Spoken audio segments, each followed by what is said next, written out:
What's happening, San Diego? Happy Wednesday to you. Halfway through the work week and underway with the final day of winter meetings. On your midday hang, it's Annie and Elsten on San Diego's #1 sports station, 97.3 The Fan. We are all together in our Odyssey studios. Annie Heilbrunn is here. I'm Craig Elsten, joined by Braden Suprenant. We are overlooking Murphy Canyon, ready to roll till 2 o'clock. Live local San Diego sports talk radio. Handing it off to Gwen and Chris at 2 o'clock, 6 o'clock, a trip inside the borders of Scrabistan for the Matt Scraby Show. That's what we're doing today. Here's Annie Heilbrunn. Good morning. Good morning. Good morning, everyone. Busy night at the winter meetings, not for the Padres, but definitely some deals that went down. We've got a lot to talk about. And then we'll also talk about the Padres. It's just the way it's been going. And that's the way it's going to go. We understand that. Yeah. Padres aren't spending any money this year. Right. Well, I don't know if they're not spending any money, but it sounds like a trade is imminent of Dylan Cease, and we'll get to it, or of someone that they can get some pieces back in return. But, I mean, the prices yesterday that we saw for those players kind of continue to show that these are very high prices for players right now. It's wild. It's wild. The market continues to explode. And as the explosion happens, you're left to examine the shrapnel, and the Padres are out of the blast radius right now. They are watching other teams make gigantic moves. Those teams are teams with big-time, locked-in, ready-to-roll television contracts almost uniformly. So, the disparity continues between teams that have real deals and teams that are backstopped by MLB. The Rangers yesterday became, I believe, the first team that has an MLB.com broadcast to sign a free agent when they signed Nate Eovaldi. Yeah, that's right. And of course, the Rangers are sitting on a trough of money. Or did they go back to I was just going to say, I think the Rangers did their own thing. I'm looking that up right now. I believe that the Rangers chose to kind of start their own network, I think. They kind of have the means to do that. They are in a pretty big media market. Or maybe that they were doing one more time. So I get October 8th. It says Texas Rangers consider starting regional sports network. They are reportedly pursuing their own regional sports network for broadcasting games. However, I don't know if they went back to Diamond for one more year, and then they're doing it. You know who would know this? Evan Grant. Is Jerry Jones involved? Well, I tell you what television channel the games will be on. That market, though, right, can I think sustain like their own. They can broadcast. They can do all their own stuff. Their own thing. Their media market is pretty immense with everything that they got in that DFW area and really the great state of Texas all the way through to Oklahoma. I mean, it's a vast part of land. Again, the big difference when we talk about markets on this show, how we are like sequestered into a little corner.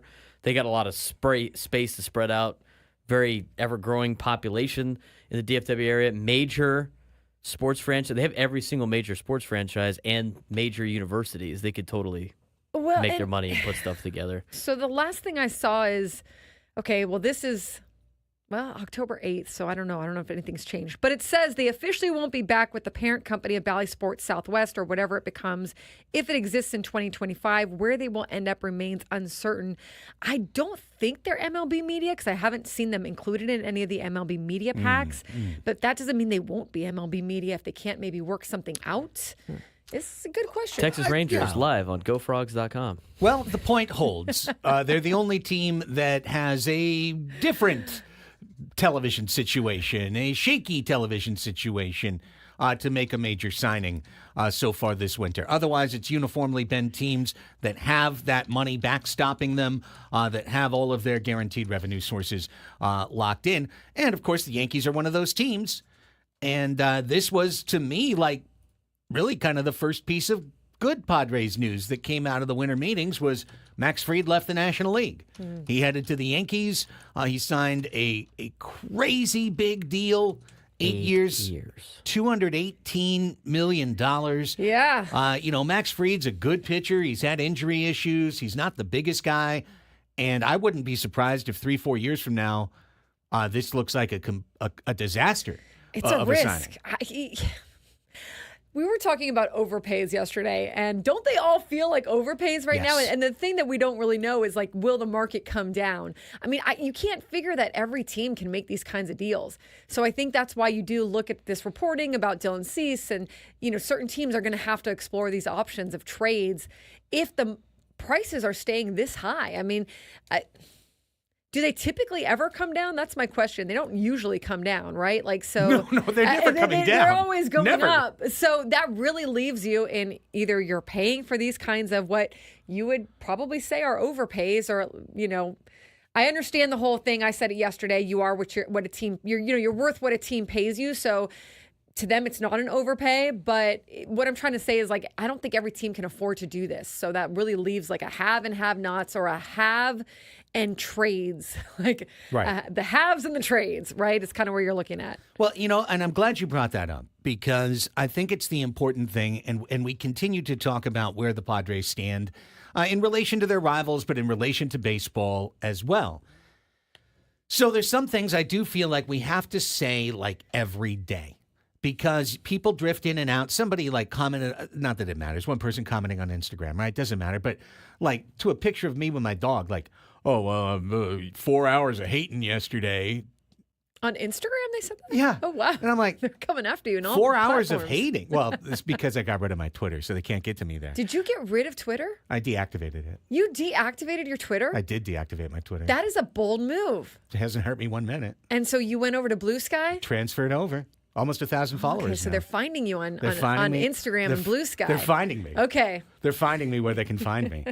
I mean, it's fine. It's fine.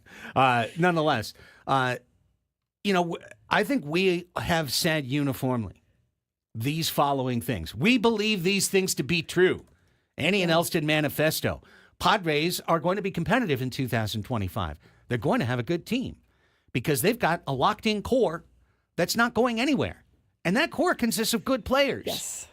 So when you talk about a Padres team that's not spending money, immediately we get certain things back. Either, you're a shill and you're defending the organization, or you're a hater who doesn't think they can win.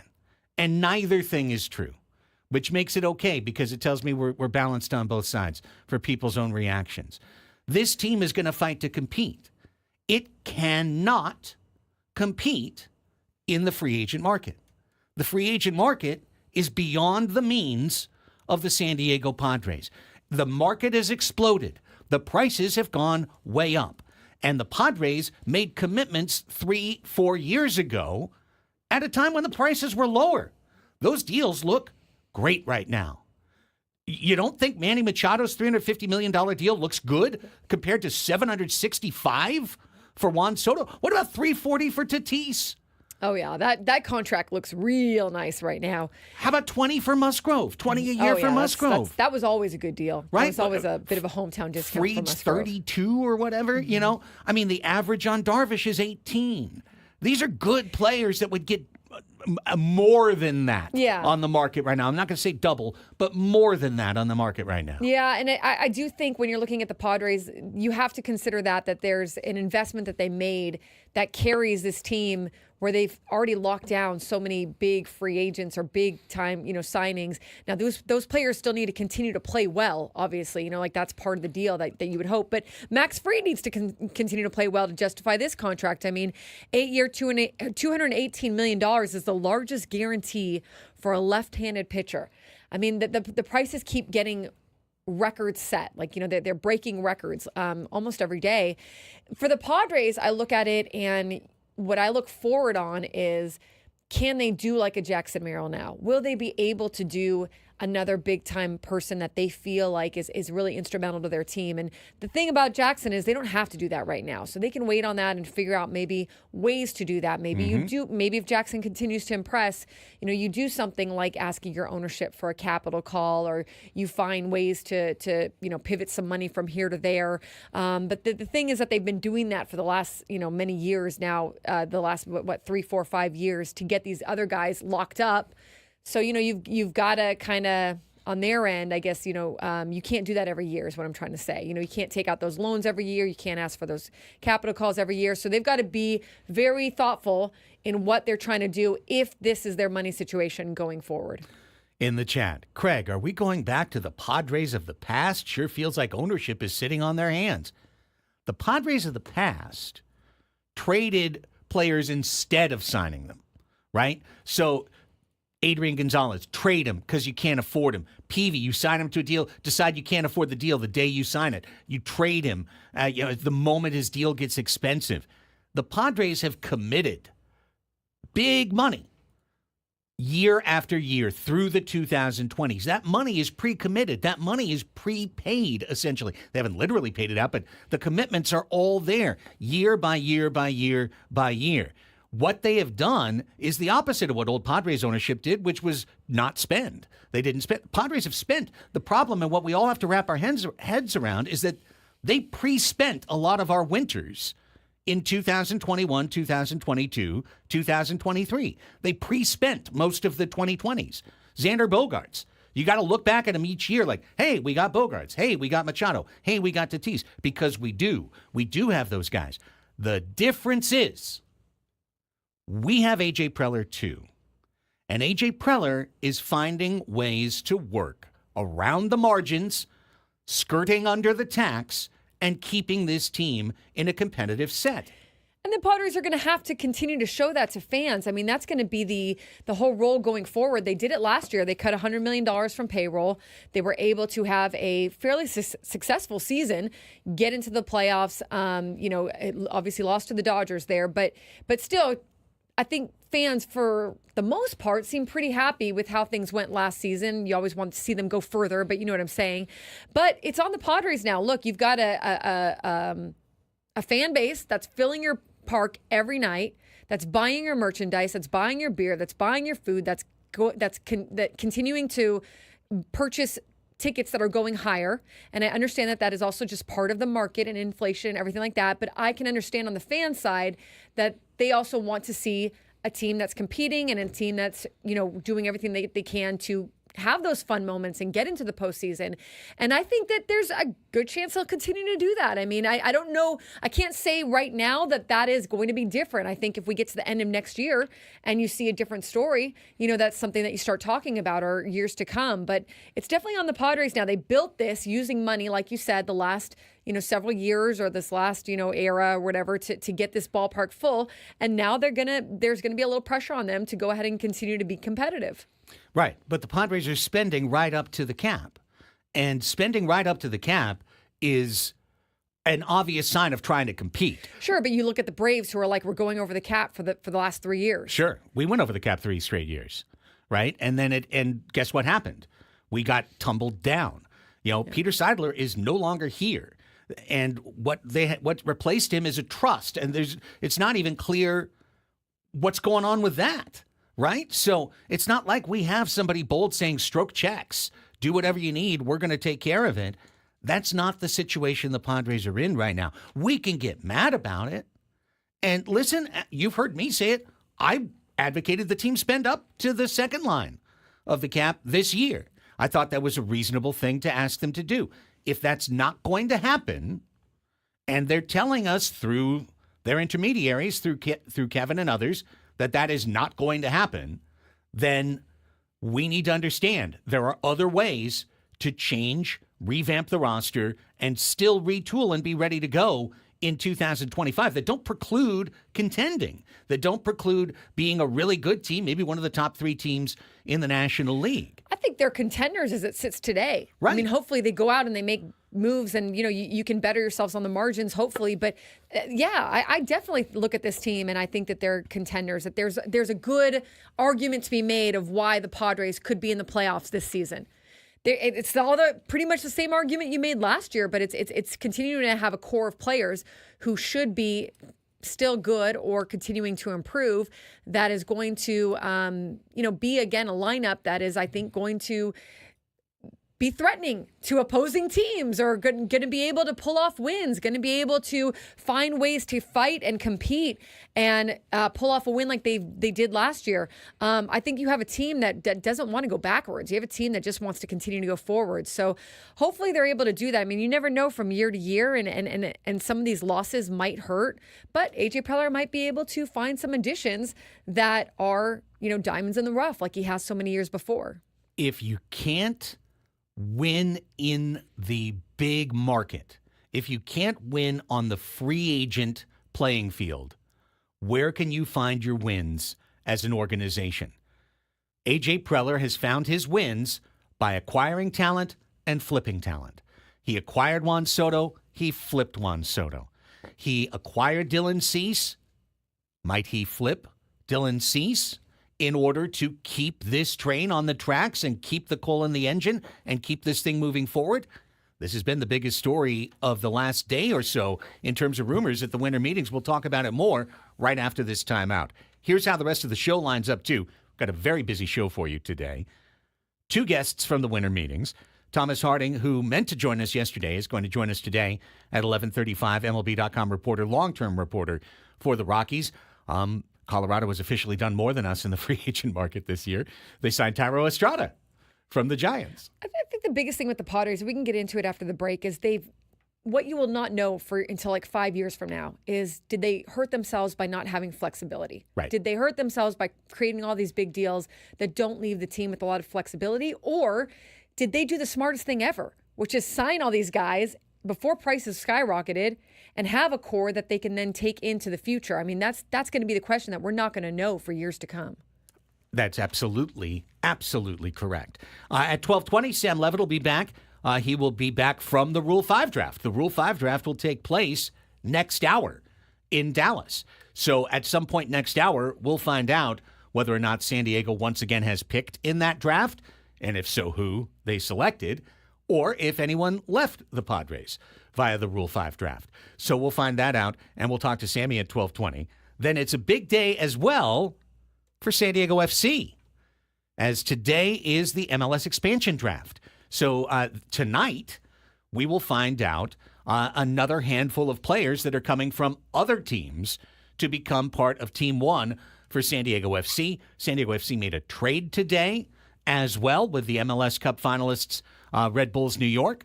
So we'll talk to Tony Sanchez coming up at 1 o'clock, our intrepid soccer reporter from San Diego Punto Futbol, and we'll find out who they're looking at in terms of MLS expansion. Are they looking at expensive players? Are they looking at young players?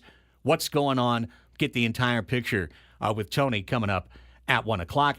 Just before that, 12:40, we will play the match game today. We will assemble the All-Star Celebrity Panel and qualify somebody for a trip for 2 to Westgate in Las Vegas, and 2 tickets to their sports book during the madness of March. We'll have the 12 o'clock sports fix at 12 o'clock. We'll have Ask Us Anything at the end of the show. Great show, busy one lined up for you. And when we come back, what are the Padres doing on the trade market? We'll talk about it next. Danny and Elsten, San Diego's #1 sports station, 97.3 The Fan.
1024 on the Fan, rolling with you. Winter meetings have made this second to last broadcast week of 2024 so much more crackling, you know? Yeah. Stuff to talk about.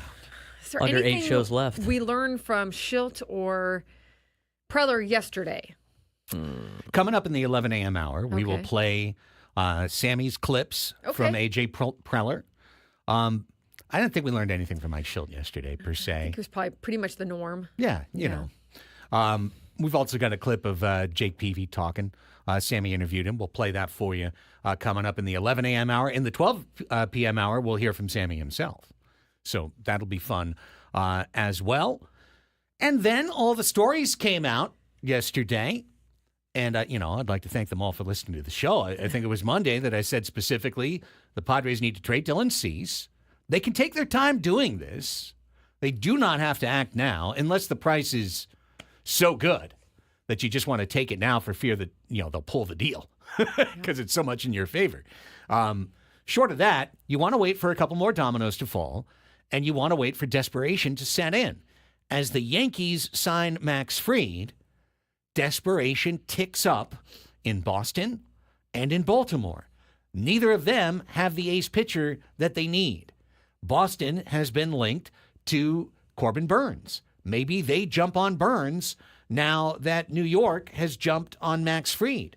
And if that happens, the pressure's ratcheted up even another notch on the Baltimore Orioles, a team that just doesn't, even with new ownership, doesn't really want to spend. You want to talk about teams that are not respecting the shield, so to speak. The Orioles, a team that have built this beautiful, beautiful farm system, incredible young core of talent. They've won close to 200 games the last 2 years. And with it, they're just like, we don't really want to commit. They're going to let Santander walk. Mm-hmm. Corbin Burns is almost undoubtedly going to walk.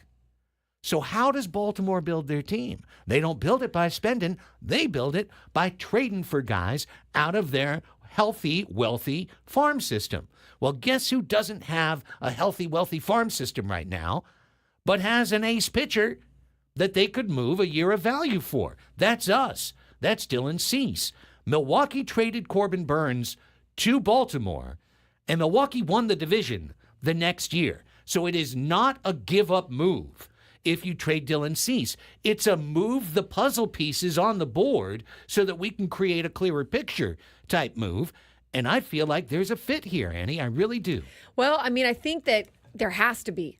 I think that you're getting into a territory from what I've been hearing over the last few days that where Dylan Cease looked like trading Dylan Cease was a possibility. It's starting to turn into a probability in the sense of everyone I've talked to is like, I don't see how else they do it. How else do the Padres find these moves that they're trying to make without doing this, right? So the post from, or the tweet from John Morosi this morning, which I think is exactly something that has been talked about on this show and I've seen in other places as well, is, hey, trade for Cease on the Orioles, right? And then you bring back some prospects and then you trade them. I saw some people saying for Crochet. Who knows? Maybe. There's a lot of different options there and, areas that you can go into with that. But it seems to be getting more and more heat and steam that Dylan Cease will be traded either for major league ready players who can fill in with some of the spots that the Padres need to fill on their roster or prospects that he can then flip and turn into something else. This is the way that AJ can play the game. He can't play the cash game like he did a couple years ago, but he can play this game, and he's pretty good at it, and he's shown that over and over again. And honestly, AJ's winter trades have generally been quite good. Usually better than the trade deadline, although his trade deadline was pretty good. His trades during the season last year were pretty good. Well, they helped the team. Yeah, they definitely did. That was the thing. This year's deadline moves helped this team get a lot better. Now, we don't know what that cost is going to be going forward because today it doesn't seem like Robbie Snelling or Adam Major would really help the Padres or Dylan Lesko. but those are guys that we could have traded right now. There's always opportunity cost, in other words, to anything you do. And that's where we are right now. This is our opportunity cost. We've spent our money on big-time veterans that we count on. We've got a very marginal amount of resource to utilize, but we've got a GM that's starting to find a way. You trade for 2 years of Soto, you get a year of Soto, you flip a year of Soto.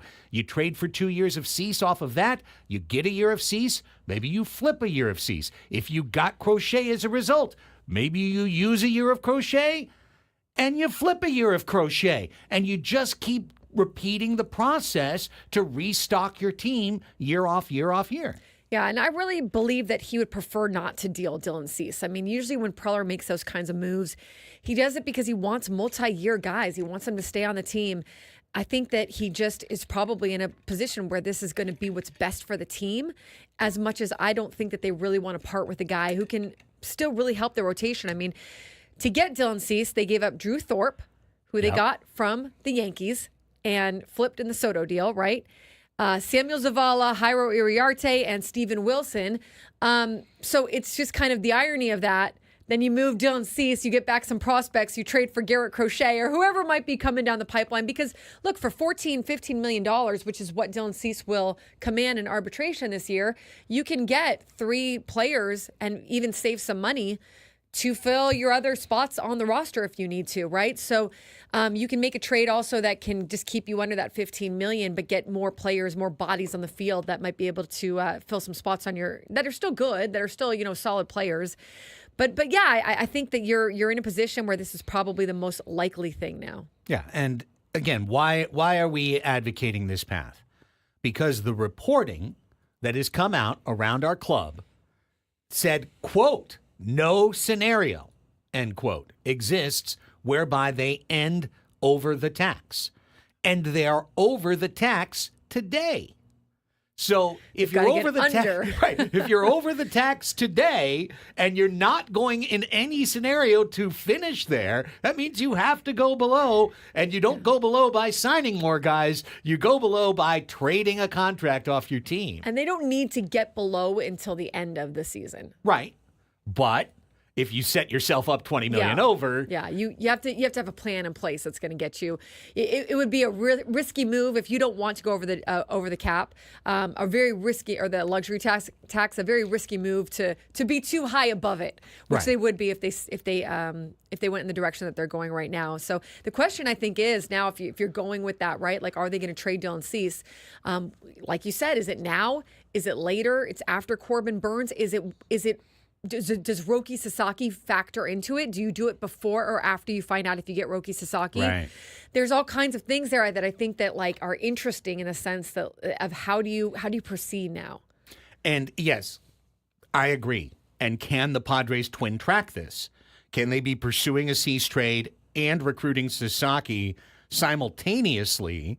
Or is it one then the other? Do you put everything on Sasaki for the next 30 days or whatever, and then you get past the 15th and you find out and you're letting that decision inform your next decision? I think that very well could be the case, and I don't believe a trade will be made before then, unless, like I said in the last segment, unless a deal has shown up that has so much positive value in Preller's estimation that he would be silly not to strike. Absolutely, or he's getting indications from the market that, there's going to be less of an opportunity later, or teams are wanting to get something figured out now versus later. But yeah, the Roki Sasaki thing, because you wonder, like, if they do get Roki Sasaki, does that at all influence whether or not they do or don't trade Cease, or do they not even factor that? Like, hey, I thought it was really interesting in Dennis's article today that he said, as much as the public perception favors the Padres getting Roki Sasaki, he had a line in there that, like, people within the organization don't necessarily think that way. Or let me find it so that I'm not putting words in Dennis's mouth. But, it really is kind of fascinating from that respect of, like, how do you make moves and do you put a lot of stock into whether or not you get Roki Sasaki as a domino that needs to fall? Oh, I remember what you're talking about. He says basically, like, despite what the people from the outside are saying, the Padres don't think it's a foregone conclusion. Then again, he says, despite public rhetoric, the Padres do not view themselves as prohibitive favorites for Sasaki. And Preller is known for his relentless concoction of contingency plans. Right. So, I mean, yeah, this is the thing, though, is like it's not just Preller in a vacuum. It's other teams. He's going to have to make these decisions while other teams make their own decisions. And, you don't get to just have it your way. You've got to kind of factor in what the other teams are doing as well. The Padres are going to be competing in 2025. It's just hilarious. Like, definitely. The Padres are still going to be a good team with good players in 2025. It's undoubtedly true. And that's why it's just funny. Like, while we're doing the show, we get a whole lot of like doom in our chat. And then sometimes I get home and it's like, oh, no, you guys are too tough on the team. I mean, first of all, pick a lane, everybody. But what we're trying to show you is what the actual picture is. Now, what you take away from it is up to you. But the actual picture of the situation is the Padres have pre-committed a lot of their money this decade by signing Machado, Tatis, Bogarts, Darvish, Musgrove, Cronenworth, Suarez, all to long-term deals. All those guys got long-term deals from this team. So if you're sitting there going, oh, we're going to fire sale. Oh, they're not committed. Oh, we don't. Guys, what's that whole showroom of talent over there? Yeah, like we talked about yesterday, who did the Giants add? Willie Adames. Yeah. Now the Giants made themselves better, and I don't know that the Giants won't go out and win a ton of games this year and contend with the Dodgers for the division. However, on paper at least, I still look at the Giants roster, even with the addition of Willie Adames, and I say the Padres have a better roster. Like the Padres have more talent on their roster. I can do the same thing with the Diamondbacks, at least pretty equal, right? I mean, and I can do the same thing obviously with the Rockies. So it's not like to me, it's not like the Padres have suddenly fallen off a cliff and they're at the bottom of the division or something. I think what happens in the offseason is everybody's just used to moves, right? And like you want to see moves and you see all the other teams making moves. And I think also what's hard for fans, which I completely understand as someone who is in that clubhouse almost every home game, it's hard to see people go. It's hard to see some of these players who were so influential in this team last year go to other teams. That's a tough pill to swallow. And I think that you just kind of have to, hope in that case that Preller's looking at it from a holistic, as they say, view of like, we got to do what's best for the team as much as we'd love to keep every single player we have. The Padres have pitching to fill out a starting rotation right now. That doesn't mean those are going to be the 5 starters that break from camp in Peoria and are the first 5 starters of the year. The Padres have the ability to change this team. And I am almost positive they will be making moves to improve the San Diego Padres in 2025. They're just not going to do it the easy way that you're seeing literally the Dodgers and the Yankees and the Mets doing. And all 3 of those teams have billion-plus dollar local television contracts. The Padres have a $0 local television contract. Yeah, I mean, yes, correct. But the Padres have also made their decisions. Yes. They made their decisions, and you'll find out in years to come whether or not that was, the prudent thing to do, or like I said, if there's flexibility, or they should have left more flexibility, or who knows. But they made their decision. They invested into these players, and they made that decision. And so it's kind of like now it's some of it is, I think, I don't know that it's fair to completely. Although I think it's hard to be a GM, and I think it's hard to make decisions on players who you're making decisions on human beings, not robots. And it's hard to understand what the market's going to be in years to come. So I don't think any of this can be like black and white. But sure, I mean, I think it's fair to look at, hey, did they make the right decisions? And I don't know the answer to that yet. Were those the right moves, et cetera, et cetera. There's a long time between here and opening day. Yeah, 100%. And I think that they're going to use every single day. They're going to use this thing is far from over. Baseball doesn't have a transfer window. All right? Baseball isn't international soccer. Baseball isn't college football. There isn't one, minute period of activity and then everything changes. What we have is the winter meetings. And when signings come out, there's a natural, understandable impatience from the fan base. Where's our move? Padres aren't going to make a move. I'm sorry. They're going to leave Dallas empty-handed. And one thing that they are going to do, and I promise you this, they're going to walk in that first day of spring training. They're going to look around. They're going to clap their hands, and they're going to say, we ride. Whoever that team is, whoever's in that clubhouse, older, younger, inexperienced, experienced, they're going to believe that is the best team that they have ever come across. And they're going to say, how do we go out and we win freaking games? Yeah. Like, that is just the nature of it, you know? So believe me, they're not sitting at home and are talking about it endlessly like we are, being like, oh my God, what are we going to do? They're going to go in there and they're going to look around and they're going to be like, we got a freaking great team. And they're going to go out there and they're going to give it their best shot. Like, that's just how it works. We're going to get back to the baseball conversation at the top of the next hour when we bring you some of the sound that Sammy Levitt has been working to curate from the winter meetings in Dallas. When we come back, our latest chapter in college sports is changing. How about a $7 million a deal college basketball forward deal? Get a forward for $7 million a year. Ooh. Could the Padres play in this market? Could we afford? Wait, did you say starting... college? College yes, basketball. yes, ma'am. This is where we're at right now? Yes, ma'am. Yeah. $7 million a year? $7 million a year.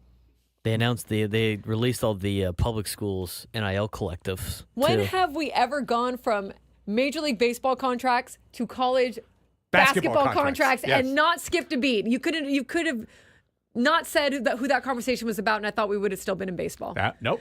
And you'll find out who when we come back. Annie and Elsten, San Diego's #1 sports station, 97.3 The Fan.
This hour on 97.3 The Fan is brought to you by Buffalo Wild Wings. Buffalo Wild Wings is football. Hey, San Diego sports fans, head to your local Buffalo Wild Wings and try their new maple chipotle sauce. I just got logged out of my read. You should have this one memorized. Maple by now. chipotle sauce with rich maple sweetness and a smoky chipotle kick. Saucy. Heat.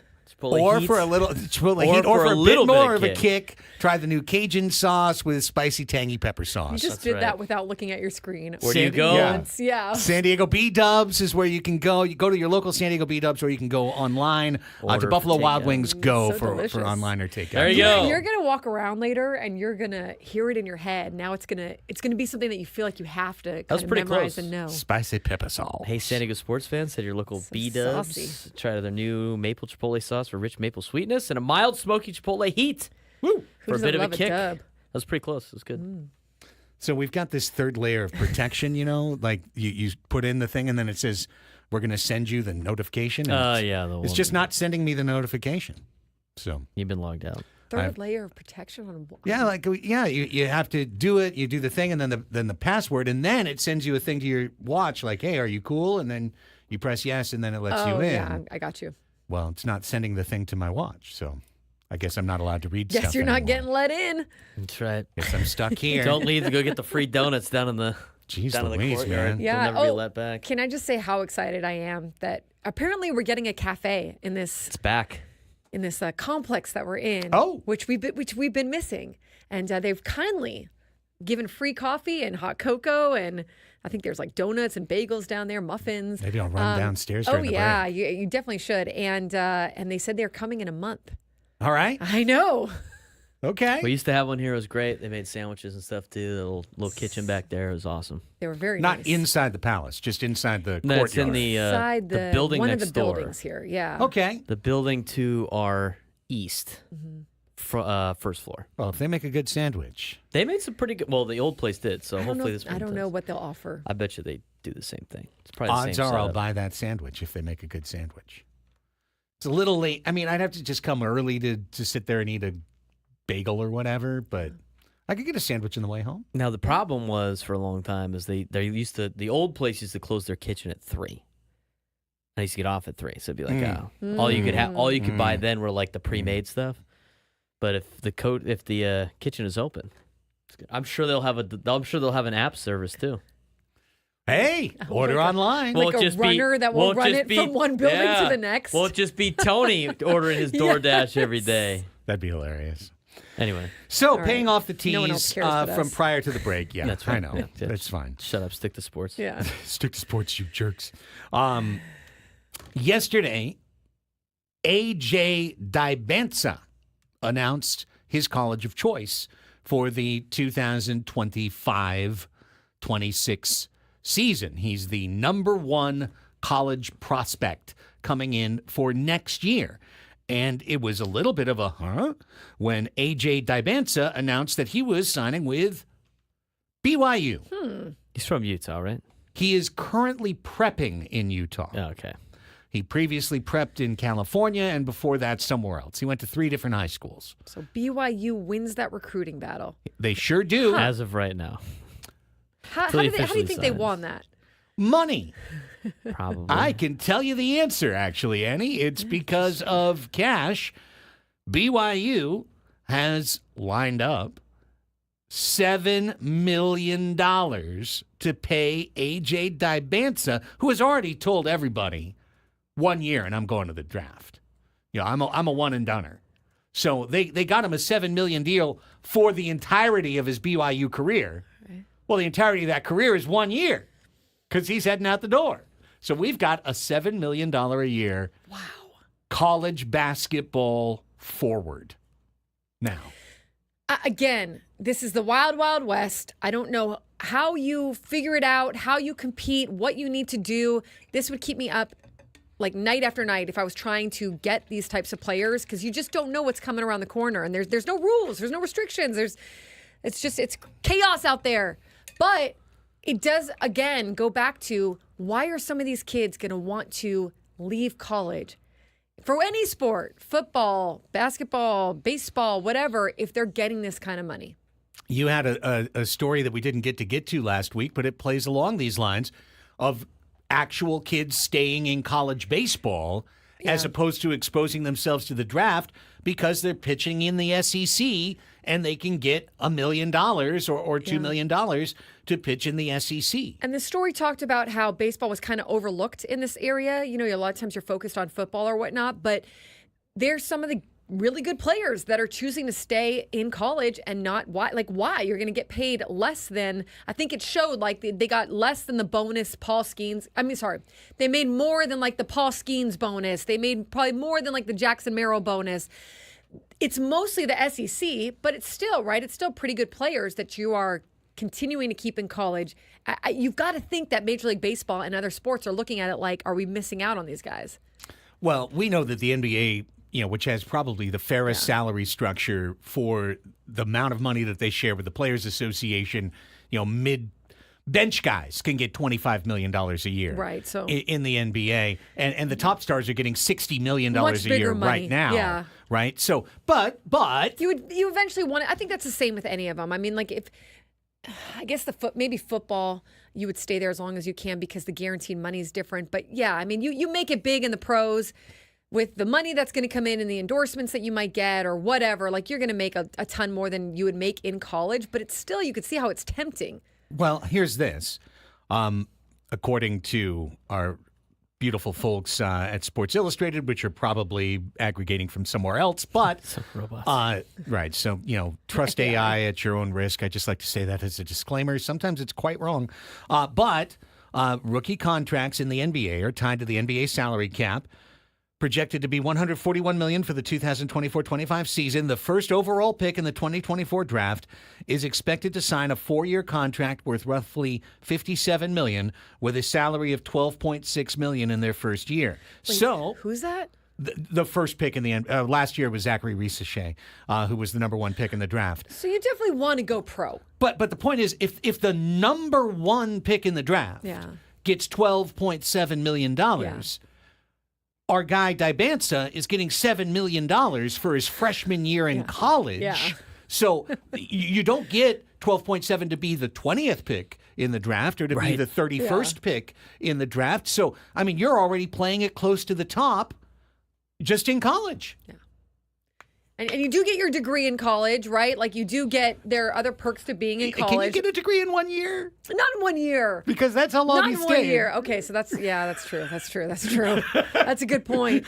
I mean, he can take a few classes. I mean, Brayden, what's your take? I think that it's just way more tempting for kids to, not all the kids, but the top echelon of kids that are getting this money, I think the sports leagues would want to come to their league at some point. Or do they not care? The top echelon guys are going to make money anyway. The guys that really want the money, the ones that know that they're not going to go pro and they feel like they're owed something. Or maybe they don't want to. Maybe they just want to make some money in college and then go do something else. I don't know. I don't know. There's a lot, but like to me, there's enough, especially in college football. You got the Cam Risings of the world who will never sniff the NFL. And he won't be there very long. He'll make a ton of money, like just playing in college. I mean, I think Max Duggan should have done that. I mean, Max Duggan, you watched him play at TCU. He's a great story and everything that went that, and led his team to a national championship, and probably could make some good NIL money in college. Wanted to go pro, and now he's out, right? I mean, it's just but everybody knew he wasn't like a good NFL prospect. So a lot of those like really good college players that aren't going to be good enough to be NFL players, why not stay as long as you can? You're going to make way more money playing in college than you are going to be as a pro. We have breaking news from the winter meetings. When we come back, a player that has been talked about a lot in trade apparently is about to be traded. Where's Garrett Crochet going? We would not tease you and dangle this if it was to the Padres, okay? It's not to the Padres. It was possibly the Padres. It is not the Padres. We'll let you know. Stay right here. Hour number 2 of Andy and Elsten right after this.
11 o'clock on the fan. Welcome back. It's hour number 2 of Annie and Elsten, coming to you on 97.3 FM radio, transmitting throughout Southern California.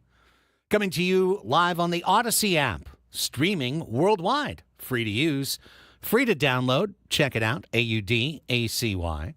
Coming to you as a podcast, chopped up into digestible hour-sized bites and fed into your podcatcher, whether it's on Apple Podcasts or Google Play or Spotify or the Odyssey app itself or wherever you get your podcasts.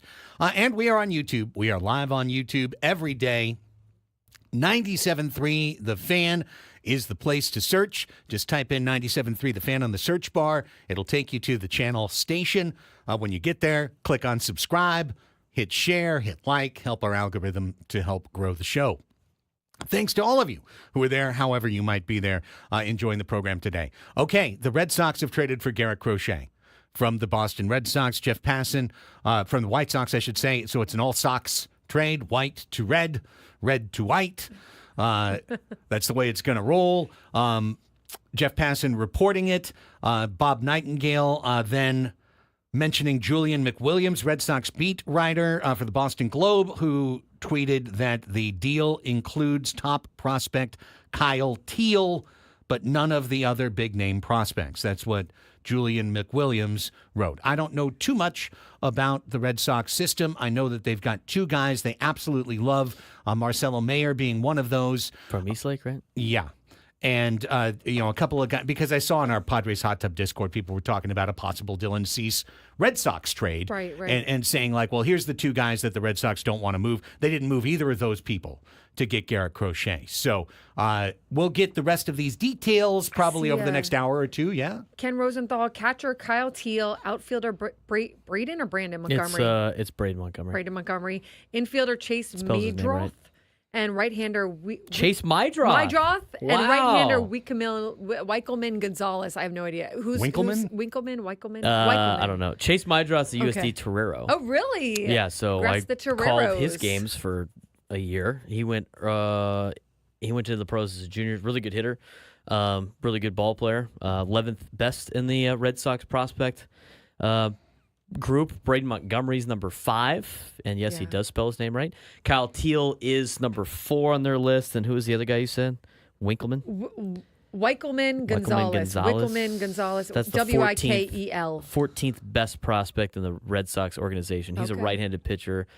Meadroth, an infielder. Braden Montgomery, an outfielder. Kyle Teal, a catcher. That was the big thing that the White Sox were looking for, position player help. Yeah. And they went and got 3 of those names right Under there. Will Venable now.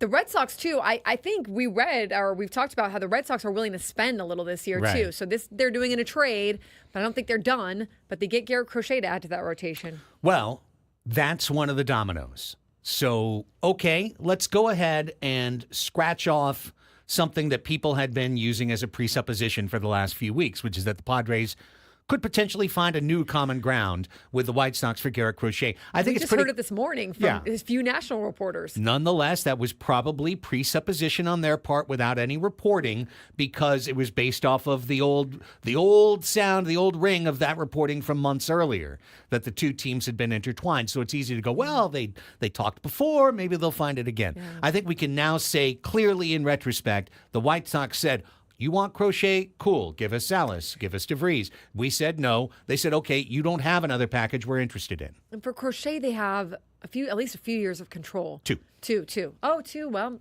it's not a ton. Then he wanted it seems like some pretty good prospects. Wasn't he the guy that wanted a contract extension? That's what we're talking Yes, he wanted a contract. Last year, if he was going to be traded at the deadline, he said he wanted a contract extension in exchange for pitching in the playoffs because he had gone way, way over his career innings limit. So now that it's the offseason, I don't think Garrett Crochet or his agent are going to say anything about anything.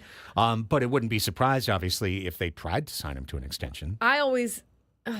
Really, Adam, Paul? Let me check. I always feel good about the fact that we can cross someone off the list and we don't need to worry about Garrett Crochet anymore. Yeah, that's done. So what does it mean for the Padres? Well, Boston was one of the spots we were looking at as a potential Dylan Cease trade partner. However, maybe you take them off the list. I think now this is really coming down to where is Corbin Burns going to go? Yes. Because as Annie just said, it's not impossible that the Red Sox sign Corbin Burns and just stack on their rotation and go, hey, we're back in the game, gang. Take a look. Beantown's back in the game. We've got Burns, and now we've also got Crochet. We've got a real 1-2 on the top of their rotation because they don't. I mean, Brian Bello was their quote-unquote ace last year. They had some decent pitching from some guys, but it's not exactly a staff that you're riding home and thinking is going to win the AL East. So maybe Burns lands there. Maybe Burns lands with the Mets. I think it's not impossible that Corbin Burns could be a Met. Their rotation right now is Kodai Senga and a bunch of not too great. I would imagine that he goes off the board relatively soon, Corbin Burns. Yeah. And then you look at guys who are looking, will Jordan Montgomery be traded? Dylan Cease, other pitchers that have that kind of, pedigree. I know obviously Dylan Cease had a much better season than Jordan Montgomery did, but players such like that are maybe decent starters, obviously, that can fetch you, somewhat of a return. I mean, the problem with Jordan Montgomery's is that his contract is so big, though. I mean, for a guy that didn't have a great year last year, but... Yeah, well, they're going to probably move him, and they'll probably eat some of his salary. Yeah. But the thing for Dylan Cease, and I know AC mentioned, or maybe Lynn mentioned this as well today, is that Dylan Cease's arbitration figure is projected at around $13 to $14 million. Right. That's a number that almost every team in baseball can afford. Unfortunately, maybe not the Padres, but most of the teams in baseball can afford to have that number. So it means you've really got a pretty open field in terms of who you could peddle Dylan Cease to. Especially when you look at the starting pitching numbers this year. That's what makes them so attractive. You're getting a Dylan Cease for $14 million when you're seeing guys go off the board for $20, $25 million a year. You're looking at Dylan Cease like an absolute bargain right now. And someone who pitched the most innings of the Padres starters last year, who pitched a no-hitter last year, who is a good pitcher, right? So that is something that I would think that if you're looking for starting pitching help and you're going to do it through trade, you're going to be wanting to show some interest in Dylan Cease and getting him on your team. Yeah, and so really this is now where AJ is lurking in the weeds. He's doing the groundwork right now. So when the Padres leave Dallas with nothing but potentially a Rule 5 guy here in the next hour. We'll find out about that. There's going to be a whole lot of, everyone else got this and we didn't get anything. He's making the groundwork right now. Like he did a lot of the groundwork last winter meeting for the Cease trade that happened in March. That work was starting to be done in December. So I really think what he's trying to do is find where are the seams, where can I get in? Where are we going to find a pressure point of a team that lost in free agency and has a farm system that we match up with and has a definite need where they'd be willing to spend for 1 year of an ace? And I do believe that contract could come from the Baltimore Orioles as the winter progresses. And they definitely have the prospects, no doubt about it. For Dylan Cease, look, I hate it. I really do. I think that they have to do it. I understand the reasoning behind needing to do it. I feel like I'm making it sound so, you trade Dylan Cease. You're losing a really good pitcher. You're losing someone from your rotation that, yes, you're not going to have after next year, but who's going to be in a walk year this year, who's going to want to command a exceptional contract for him next year. I understand why they need to do this, and I understand why this is a route that they're going to be interested in, but it will beg the question of how do you fill that spot in the rotation, or will the bodies that come back be enough substance to go ahead and flip or put into different spots on the roster. I mean, I think that's where you're talking about where AJ Preller is his best. For a guy like Dylan Cease, who, if teams are not willing to pay these starting pitching prices and they have to do it through a trade, this is where AJ Preller can up the leverage. Okay, you really need him, so I'm going to try to get everything I can back in return and really try to make the most out of this deal. But yeah, I mean, he's 1 year. You're going to look at that two ways. Well, he's going to be gone after 1 year, but also it's probably going to be a pretty good year for him. That is correct. And so because of that, the Padres understand they don't have to make this move. They don't have to. They could move something else, right? They could try and make a Jake Cronenworth trade, and that would save almost the exact same amount of money as Cease, just a couple $1 million less. They could trade Robert Suarez, where they have more redundancy in the bullpen. Suarez is the easiest guy to replace on the team. Even though he's hard to replace, he was the closer, but you could go, here's Adam, here's Estrada, here's Morahone. We've got here's Peralta, Matsui. We've got guys down there. The latest reporting talked about, and this is from, I believe it was Kevin Acee, could have been Dennis as well, talked about, okay, well, what are their contingency plans for the rotation? I know Kevin had this. Brian Hoeing, Stephen Kolek, Adrian Morahone being converted to a starter again. These are your options right now. I'm not saying they're going to be the options come spring training. I'm not even going to say that they're going to be in the rotation come the start of the season. So much could change between now and then. But these are the options they have to explore right now because I think that they're not sure how that rotation is going to match out. Okay, that's fine. You're going to make them maybe into starters or hybrid guys. Bullpen starter guys, kind of like a la Nick Martinez, right? Or like a Seth Lugo that makes the jump. But then you got to look at the bullpen, right? You have some pretty good arms on the bullpen, but if you move Robert Suarez and if Adrian Morahone for some reason makes a transition over to starting rotation, you're losing an arm that was pretty good for you in the bullpen last year. It's going to be a little bit whack-a-mole. We're going to, and that's where AJ Preller is really going to, like I said, he's going to have to make some thoughtful moves, some creative moves, and you're probably not going to feel 100% on every single one, but they didn't feel 100% on every single one last year.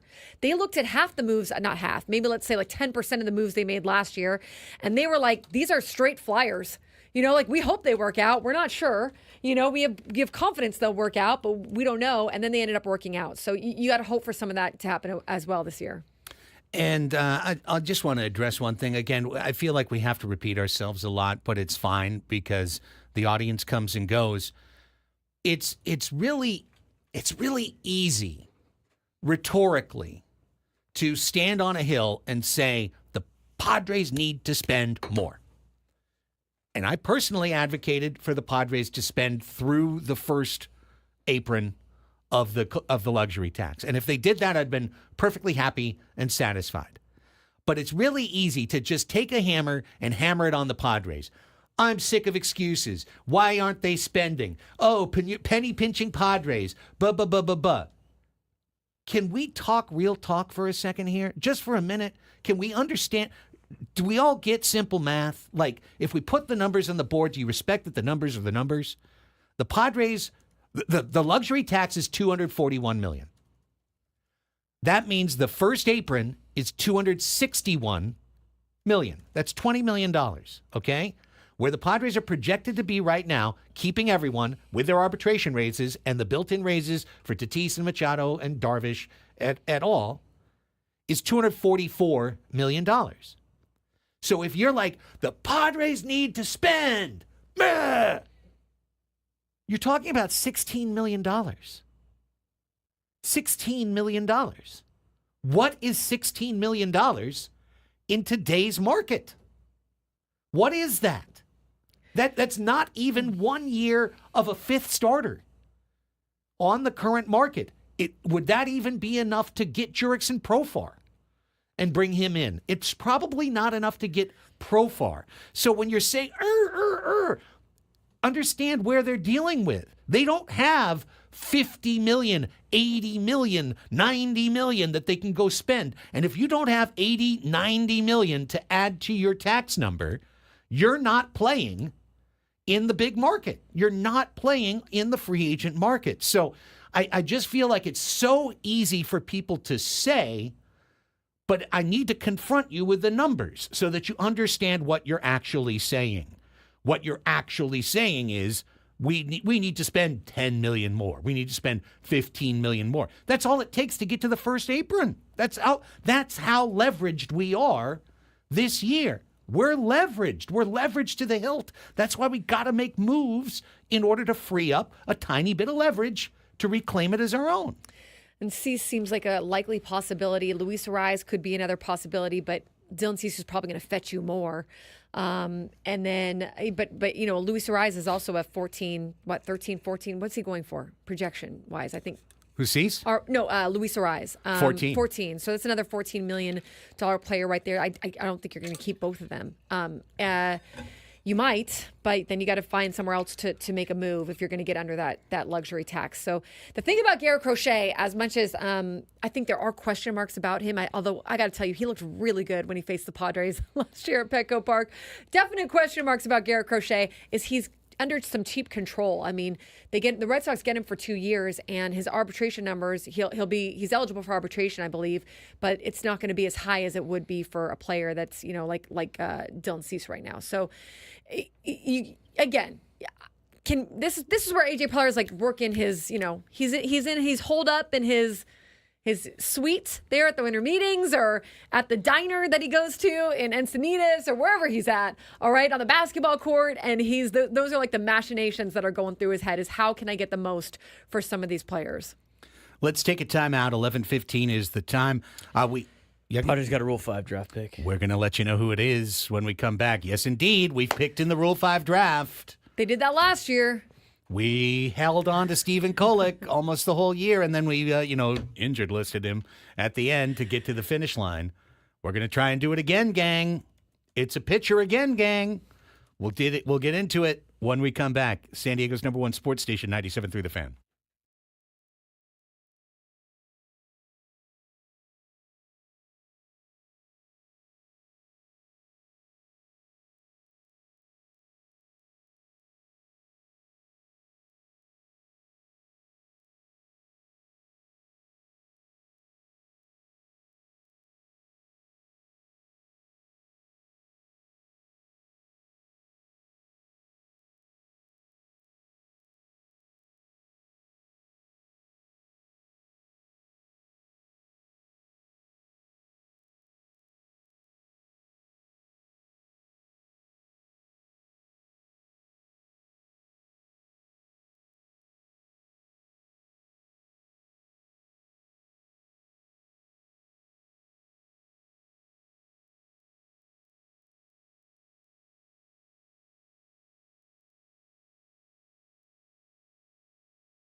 All right, get ready to love a new Padre.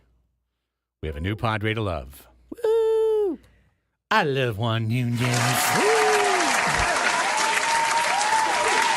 Juan Nunez. Juan Nunez is a Padre. Picked in the Rule 5 draft off of the Orioles system. Hey, look, we made a deal with the Orioles.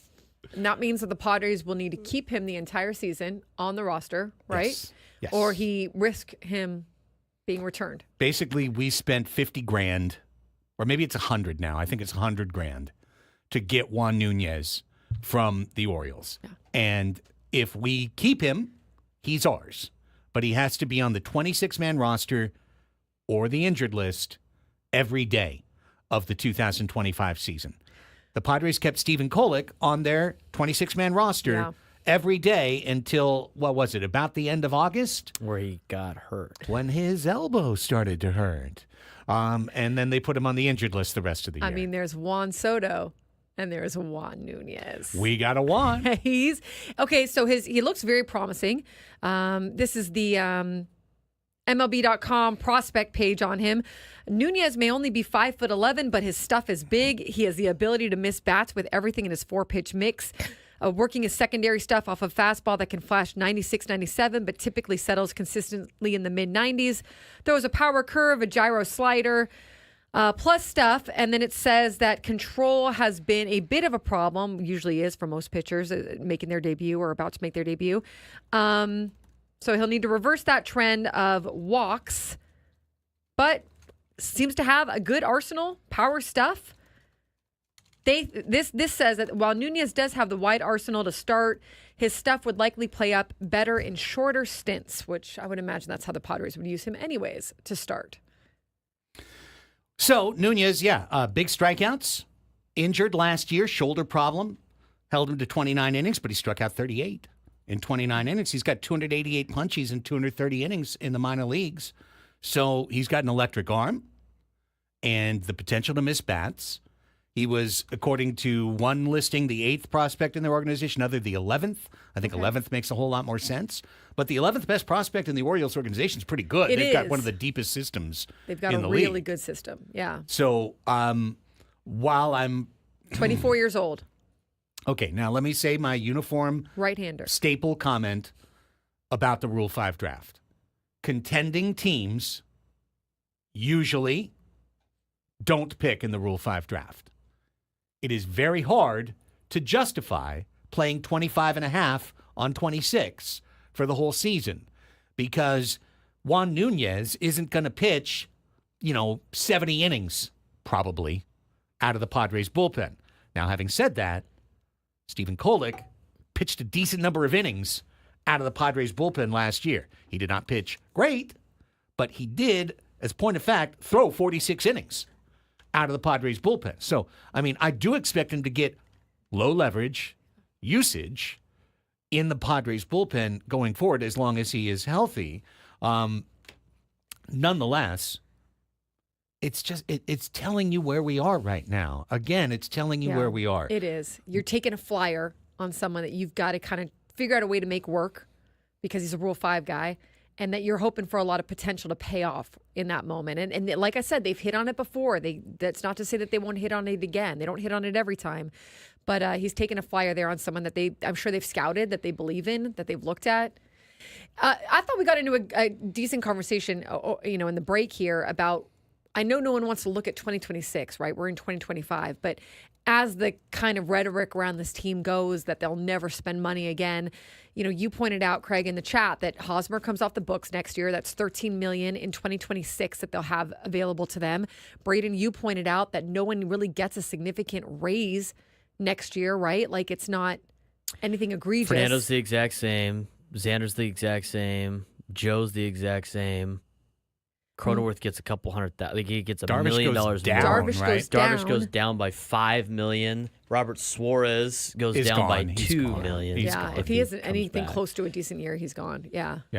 So that's $10 million more off the books. It's 2 years from now that Manny takes the final jump up? He takes the jump up in 2027. He'll go from 25 to 39. So that'll That make is a the final difference in jump. 2027, but maybe 2026 will be a season that they can open up the pocketbooks a little bit more. Manny does get a raise from. He's only making $17 million this year, and then he makes $25 next year. But $25 million dollars for Manny Machado in 2026 is not bad. Right. I mean, that feels really far away, and a lot could change between now and then. But hey, you never know. Like maybe that opens up money for Michael King. Maybe that opens up money for Jackson Merrill. Maybe that opens up something where they can make a move there. However, we are dealing with 2025 right now. So Yeah. Yeah, listen, again, we have to repeat ourselves every day, but we do it for a reason because our audience changes all the time. The LA Dodgers get $320 million for their local television rights this season, like they did last season and like they will for like 17 more seasons in a row. Okay? Some of that they do share with the rest of Major League Baseball. Mm-hmm. Some of that they reinvest in Dodger Stadium, and some of that they spend on their payroll. The Padres, by contrast, get nothing. They are forced to get subscriptions on MLB.com from people spending $100 a year or $20 a month to watch the Padres. And that all added up to a few $1 million last year. And then the league backstopped them for a few million more. And then they got a settlement in court that gave them a few more $1 million.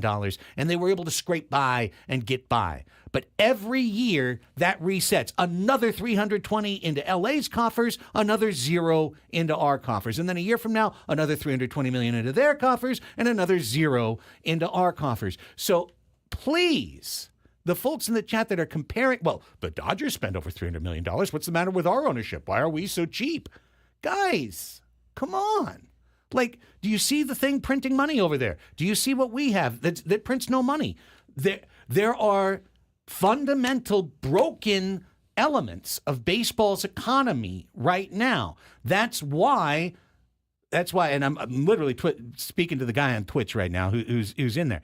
That's why there's gonna be a labor stoppage in 2 years, okay? That's why 2 years from now, this sport is gonna shut down. It's gonna shut down because baseball wants the local money to be shared going forward. They want to create, like the NFL does, a uniform, shared national package that is marketed and sold and then spread to all 30 teams.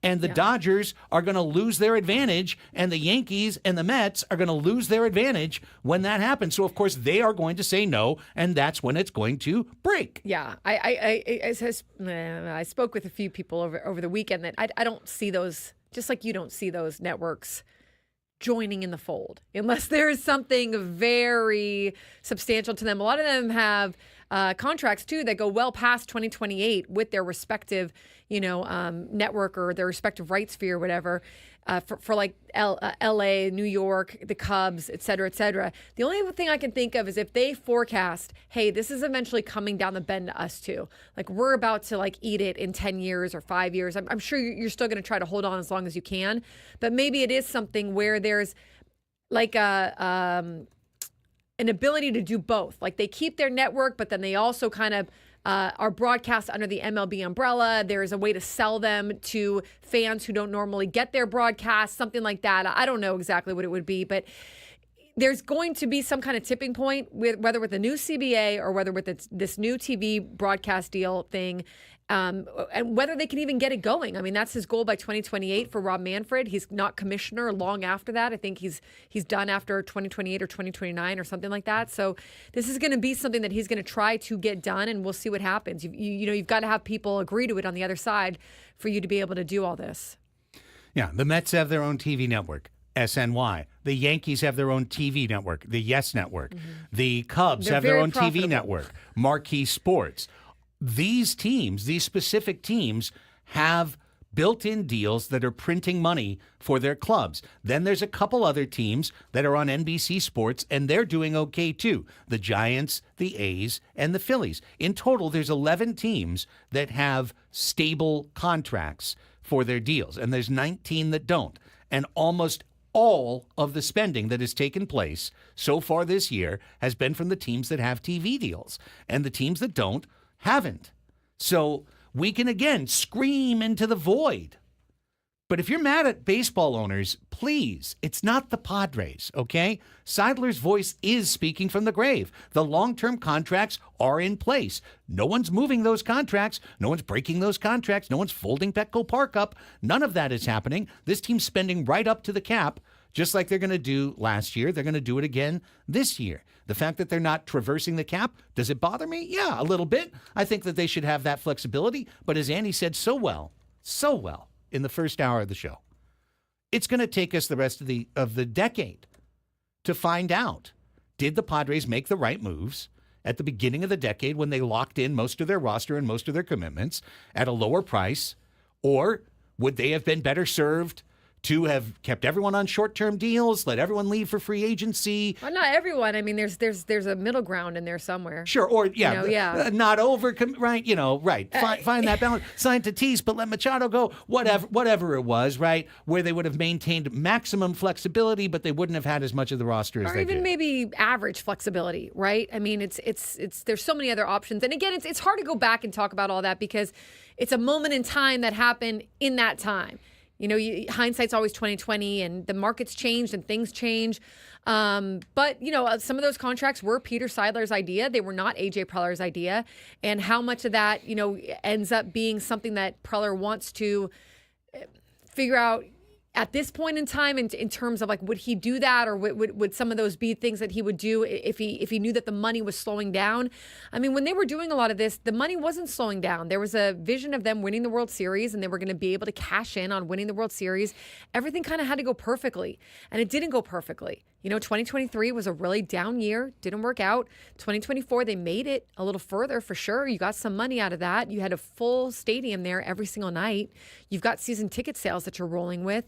I don't know. I can't sit here and tell you how much more the Padres could be putting in to their payroll. I don't know. I think that they're still going to have a top 15 payroll. And if they don't, I think that, you're looking at a different kind of, environment that they're going to be competing in, because I do think as much as the TV money hurts, and it will hurt going forward, they have been backstopped. They were backstopped 1 year, 80% of that. They received, from what I understand, a decent amount of money from Bally's the second year. This year might be a little bit different for them in terms of what that TV contract looks like. But I don't know. I don't see the books. I don't know how much more they could or couldn't be spending. Apparently we have made a second selection in the draft. Someone named Elker Huizi? Elker, who is that? Where art thou, Elker? Eicher, not Elker. Sorry, Eicher Huizi. And there he is. Detroit, Venezuelan, age 24. And last year pitched in A-ball, 45 innings, 25 hits, 21 walks, 1 homer, 48 strikeouts, 12 hit batsmen. That seems like a lot in 45 innings. A little Austin Adams action for you there. But in his minor league 6-season career, all as a reliever, 184 innings, 160 hits, 114 walks. Jesus. And 178 strikeouts. Whip of almost 1.5. So I don't think we're keeping this one. But Eicher Huizi. He's no Alan Cordoba. Jeez, 116 walks in 125 innings? Well, there's room for improvement. Yeah. There's some room for better command. I know just what you need to do. Yeah. Get him in Ruben's lab. Hey, listen, instead of a walk-in inning, what if we don't walk anybody? Let's try that. What is that meme with, like, the hot girl that got arrested? I can fix her. It's the same thing. We can fix this guy. Just got to start chipping away, Okay, let me finish my always corollary about the Rule 5 draft then, now that we picked twice. If you pick once in the Rule 5 draft, you're probably not contending. If you carry 2 full Rule 5 players on your team, you're definitely not contending. So we're not going to carry 2 Rule 5 players on our team. We're going to pick one of these dudes and ride with them, and the other one we're going to hand back. That's okay. He's giving himself some options. Yeah. Yeah.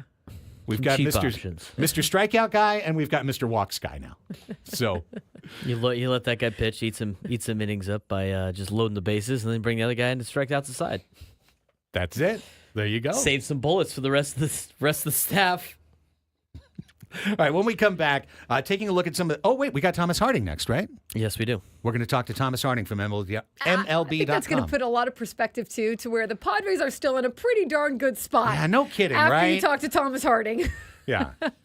Could be worse. You could You be the could Rockies. Definitely. You could be the Rockies. Be the Rockies. Let's find out about them after this on The Fan.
11:42 on the Fan. Great to be with you here today, Annie and Elsten. Final day of the winter meetings. Padres make 2 picks in the Rule 5 draft. Sam Levitt will be joining us live from Dallas coming up at 12:20, and we'll find out a little bit more about what he's heard about these 2 flamethrowers from the Baltimore and Detroit systems. One of whom was hurt, but had a good year, and the other guy who just walks everybody, but seems to strike out everybody as well. Baseball coverage on 97.3 The Fan is presented by T-Mobile. Head to T-Mobile.com. Get a great deal on an iPhone 16 Pro. We're looking to catch up with Thomas Harding, who's the MLB.com Rockies reporter here at some point in this segment.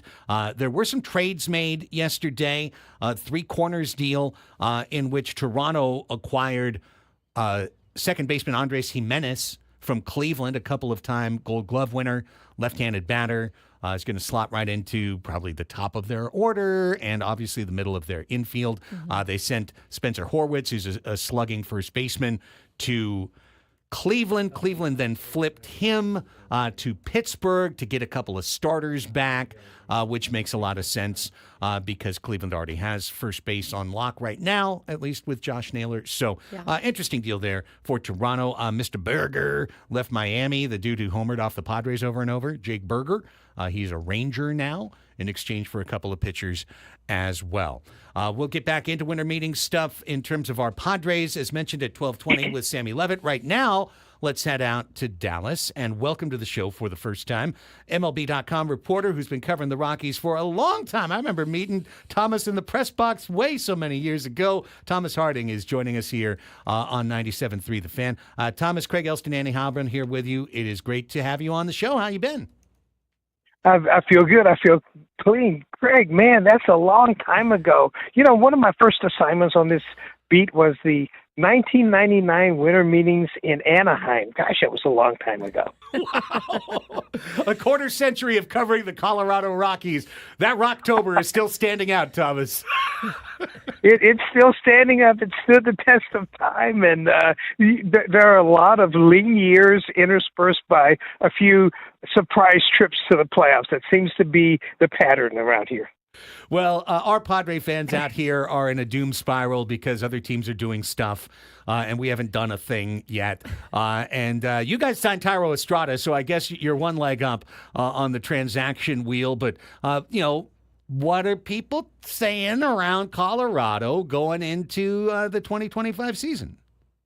Well, there's not a lot of buzz about this team. As a matter of fact, the fact that the owner has told the baseball folks pursue Roki Sasaki. You know, they're one of the many small market teams whose ears perked up when they said that he may want to go to a small market. So that and the signing of Estrada, that's like unexpected news. It's like a little Christmas gift here in Denver. But you're still looking at a team that's in a pattern of young guys coming through, and it doesn't look like all the young guys are ready. So it's either going to be a surprise year, but it probably is going to be another building year because several hitting prospects and also actual pitching prospects are coming. So they're not making a huge amount of news right now, but the news that they did make, I guess people appreciate that. Hey, you give them something, right?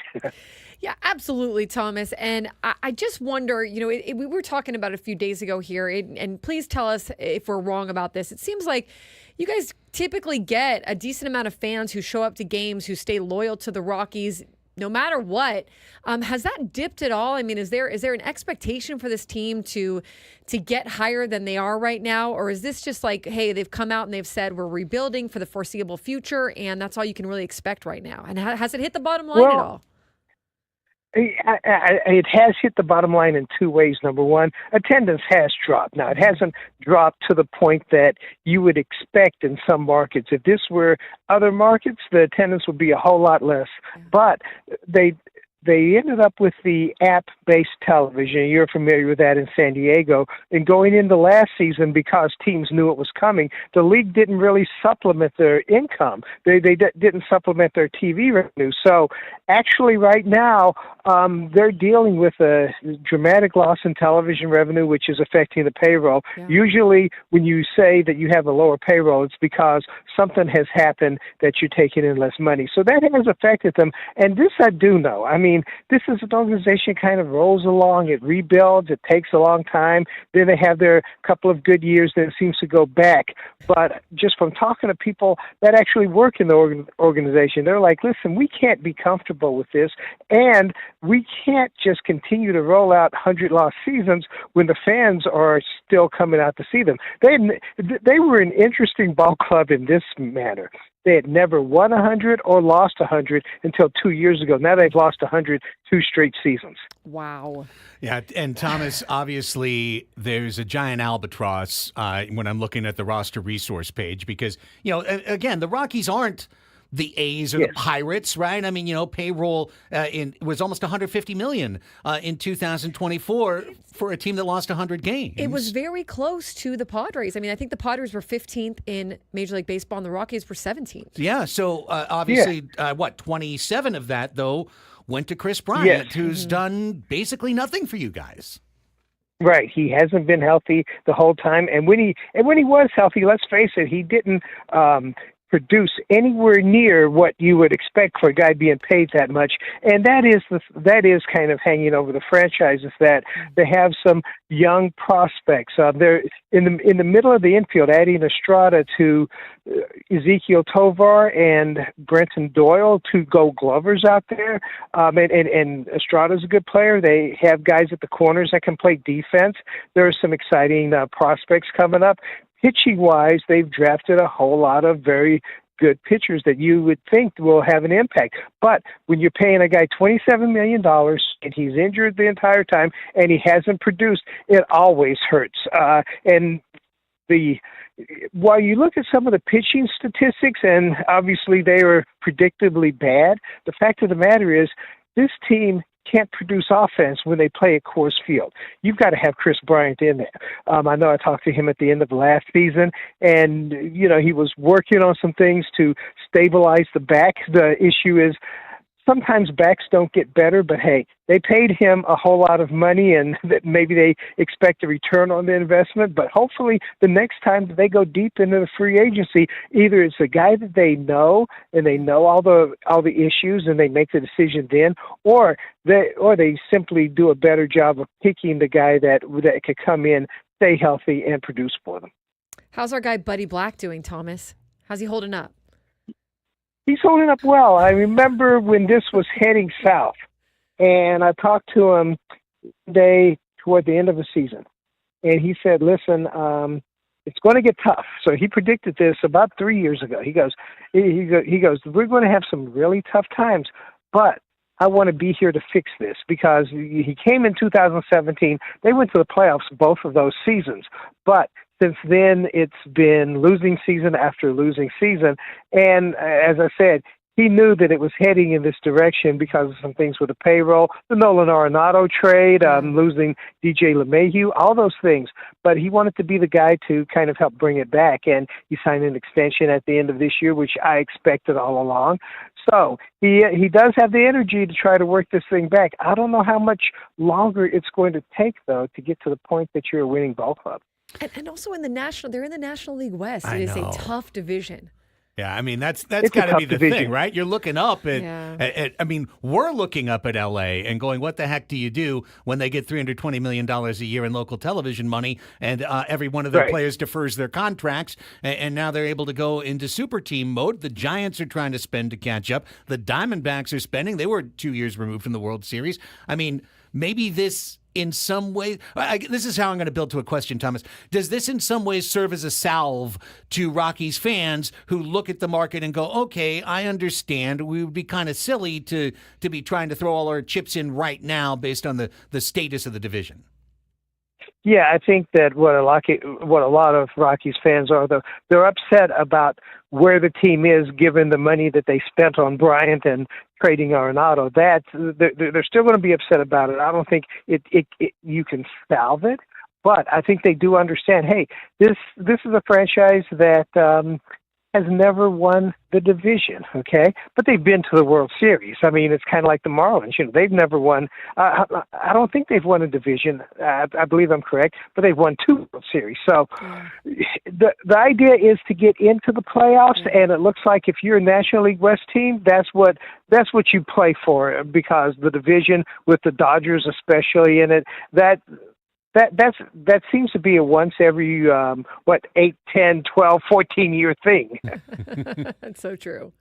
Well, Thomas, with that said, how about just a minute on Estrada? I mean, it does seem like a pretty nice fit. A kid who stole 20-plus bases 2 years in a row, hit double-digit homers 2 years in a row. Last year, he completely cratered. I know because I had to cut him from my fantasy team. He completely cratered last year in San Francisco. But, somebody might be on my radar in the 20th round this year going to get the Coors Field bump. Yeah, it may be smart for your fantasy team. I mean, we're talking about a guy that had hand and wrist injuries, and I remember Walt Weiss, whenever he was around, he would just give you that wry look and say, hands are pretty important to a baseball player. And so if you're able to get the hands going, you know that the feet will go with the stolen bases. There's some occasional power. He's killed the Rockies over the years. You think that he could really be a contributor? It's a short contract, and the Rockies do have a couple of prospects coming up at second base. Can he hold them out of the majors, or at least keep the position warm until they get there? So it's a good deal, I think, for both sides, because Estrada has something to prove, and the Rockies need a bona fide major league player in that position. Well, my friend, thanks for catching up and giving us a few minutes here from the winter meetings.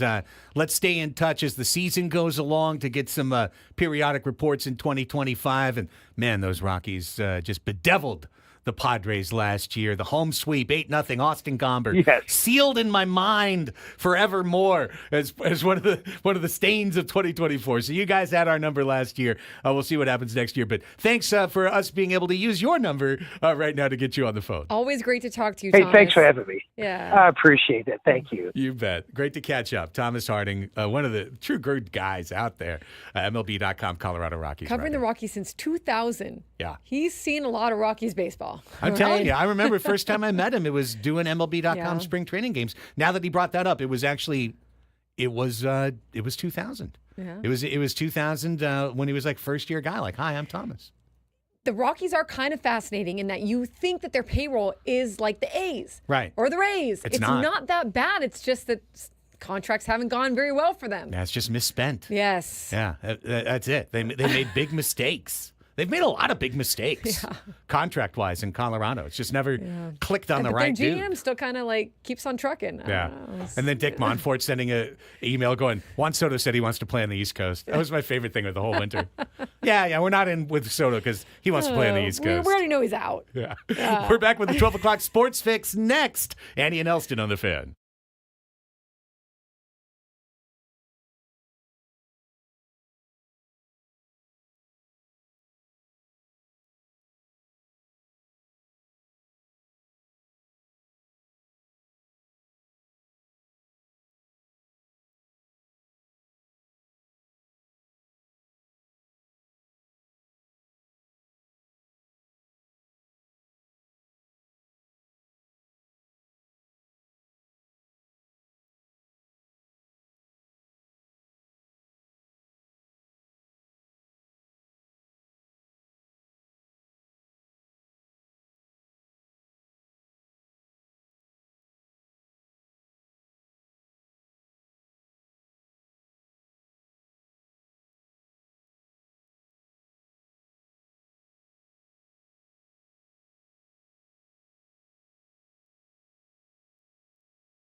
great game.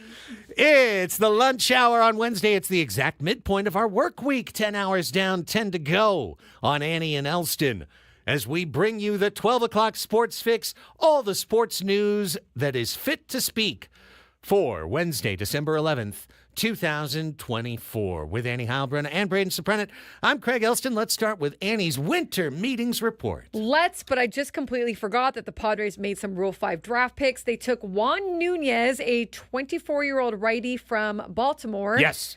Who was the second person they took? Mr. Guy from Detroit. A guy from Detroit that walks everyone. Walks everyone. Players. 180 innings, 115 walks. Okay. Walks a lot of guys.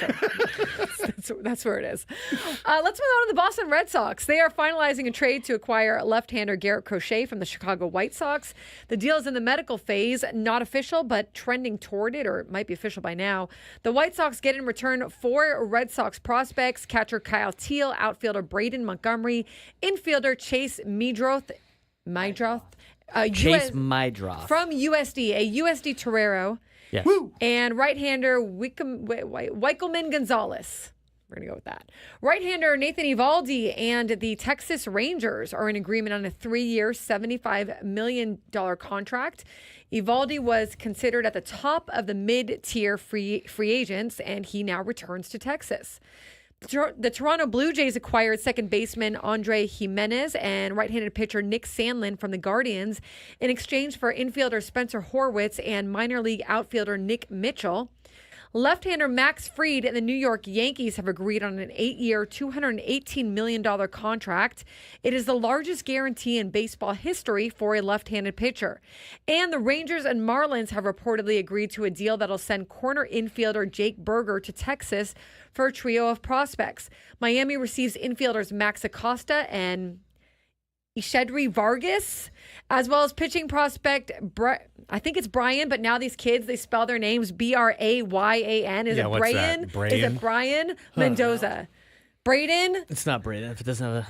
No, but you're Braden? You're from this generation of... It's your fault. I always tell kids that are named Braden that have a Y in it or spell it differently than Braden, that they spell their name wrong.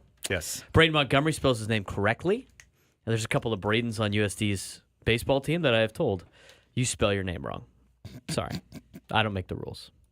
Just the name. Just the spelling. You spell it wrong. I think, it showed in the chat, says it's not the kid, but it's their parents. Yes, you're That's right. right. I want to get on the kid. And it's not even a bad thing. It's just I don't know if it's Brian or Brian. That's Spells all. his name wrong. So I apologize to his parents that I did not get that correctly. And I think that's all I have. Did I miss anything? No. Okay. Shota says the Detroit guy we picked was in the minor league part. Well, so we'd have to keep him in AAA. I just got which that means, text as well. Is his name Iker? Yeah. Yes. Okay, talked I about just that. got that text. He's in a minor league phase. Okay. Yeah, the minor so league they phase. keep So him you don't in have to minor keep leagues. him. That makes a lot more sense. Yeah, keep him in on the major league AAA. roster. For a you guy know. that needs some work on his command. A lot of work. Yeah, so that makes a lot more sense now. So they have a guy in the Major League Rule 5 who is Juan from the Orioles. Yes. And is more ready. More ready. And they have Iker, I don't know, who is in the minor league Rule 5 draft pick. I was just seeing some Juan Nunez highlights. 32% strikeout percentage last year, 5% whiff percentage, 37.5% chase percentage. FIP was 3.4. I mean, he looks better than Kolek. Let me just put it that way. He does. And this is, again, the Orioles system is really good. So, I mean, to be decently high in that system, and I think it's a pick that you feel like, okay, this could work out for them. This could be a good flyer. Yeah, you know how everything, Economics 101, everything has an opportunity cost. There's a cost and an opportunity cost. The opportunity cost of the Orioles hoarding their prospects for years and years and not making a lot more trades, unlike the Padres, is that they have more good players than they can protect in the Rule 5. So they just lose a guy because they could have used him in a trade a year ago. They didn't. Now they lose him. Yeah. And just for context, too, Nunez is all that matters. This pitcher is all that matters. Last year, they took a guy, Clay Dungan, in the minor league phase, and never heard from him again. Never Right. heard about him again, never heard from him again. So Juan Nunez is the one to keep your eye on, and he looks like he does have potential. How that translates to the major leagues, we'll have to wait and see, but seems to have some good stuff. Not bad. Okay, here's Braden. Here's the NFL story. Got some NFL news, and later on, a lot of college news coming down in the last 24 hours or so. NFL news, the NFL will play a regular season game in Berlin for the first time next season, the league announced Wednesday. Game will be played at the Olympic Stadium. It will be the 5th regular season game played in Germany. The NFL has played games in Munich and Frankfurt since the 2022 season. From 1990 to 1994, the NFL played 5 American Bowl games at the Olympic Stadium, and the venue also was the home to the Berlin Thunder of NFL Europe from 2003 to 2007. Beginning next season, the NFL can schedule up to 8 international regular season games per season. The NFL has already announced it will play 2 games at Tottenham Hotspur Stadium in London and 1 game in Madrid at Santiago Bernabeu Stadium. Okay. The rest of the international hosts and teams that will be playing in the games will be announced at dates. Joe Burrow's home got broken into during Monday night's football game when he was on the road with the Cowboys. No one was injured in the break-in, but the home was ransacked, according to a report provided by Hamilton County Sheriff Office. Deputies weren't immediately able to determine what items were stolen. A person who was employed by Burrow arrived at the Anderson Township home Monday night to find a shattered bedroom window and the home in disarray. The person called their mother, and then 911 was contacted, according to the report. Deputies reached out to neighbors in an attempt to piece together surveillance footage. Our investigators are exploring every avenue, Public Information Officer Kyla Woods said. This is not the first, as the homes of Chiefs stars Patrick Mahomes and Travis Kelce were broken into in October. In the NBA, Milwaukee Bucks forward Bobby Portis and his home was broken into on November 2nd, and Minnesota Timberwolves guard Mike Conley's home was burglarized on September 15th while he was at a Minnesota Vikings game. So a very popular heist right now is breaking into professional athletes' homes while they are attending games, or they're not home because they're playing on television. That's a scary thing. Yeah, I think it was happening in the NBA a little bit too, and it seems like it's like a ring or something, at least for the NFL ones. Last bit of news in the National Football League before I get you on with some college stuff after Craig's report. The New York Giants are going to go back to Tommy DeVito as their starting quarterback Sunday against the Ravens, with Drew Lock still in the boot, according to Coach Brian Dable. Lock is dealing with a heel injury and did not practice on Wednesday. Dable said Monday that Lock would be the team's starter this week if he were healthy. So looks like it's going to be Tommy Cutlets. If Drew Lock is healthy, he'd be the starter. They've been kind of a circus after they got rid of Daniel Jones. That's it for the NFL report. Okay. I had written down 2 soccer stories yesterday, and then when we got to it, I just completely forgot to read them. Oh. So here they come.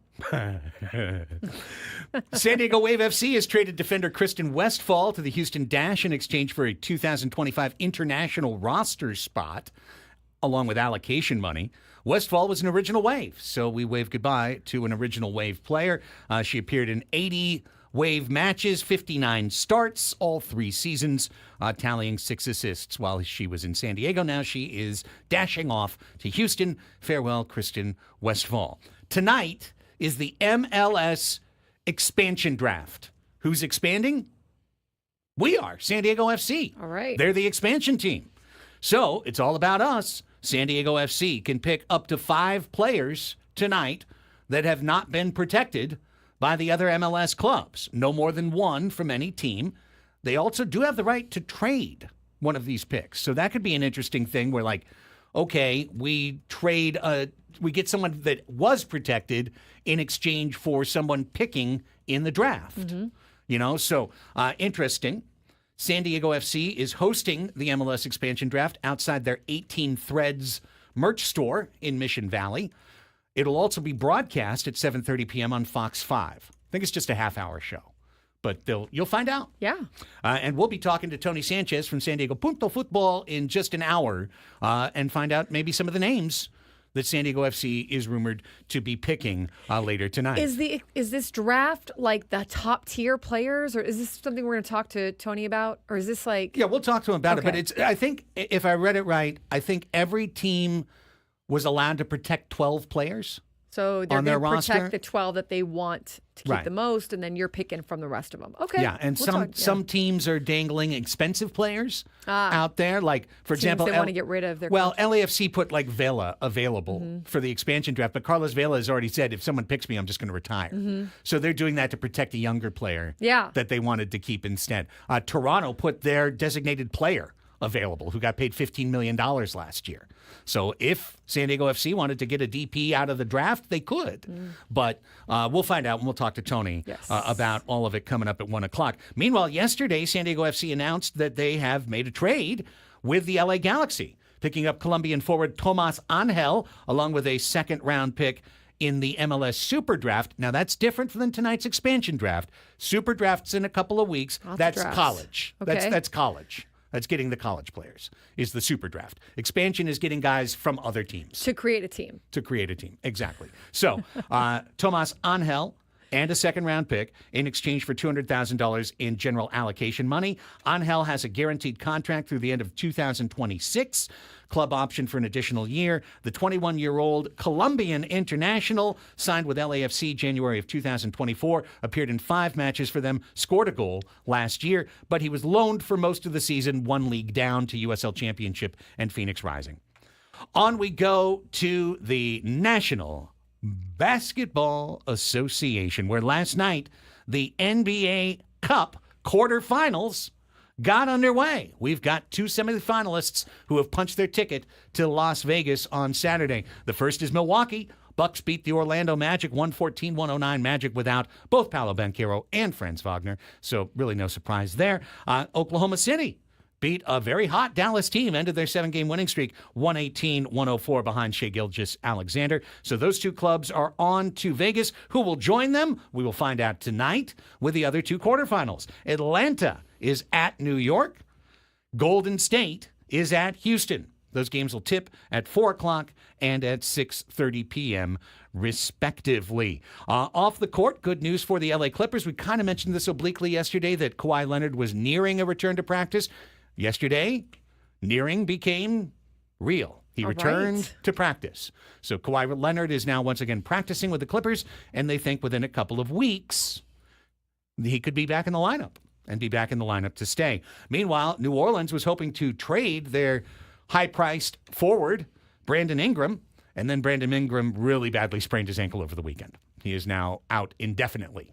Bad news for New Orleans because they were literally about to try and trade him. Oh, well, sorry about it.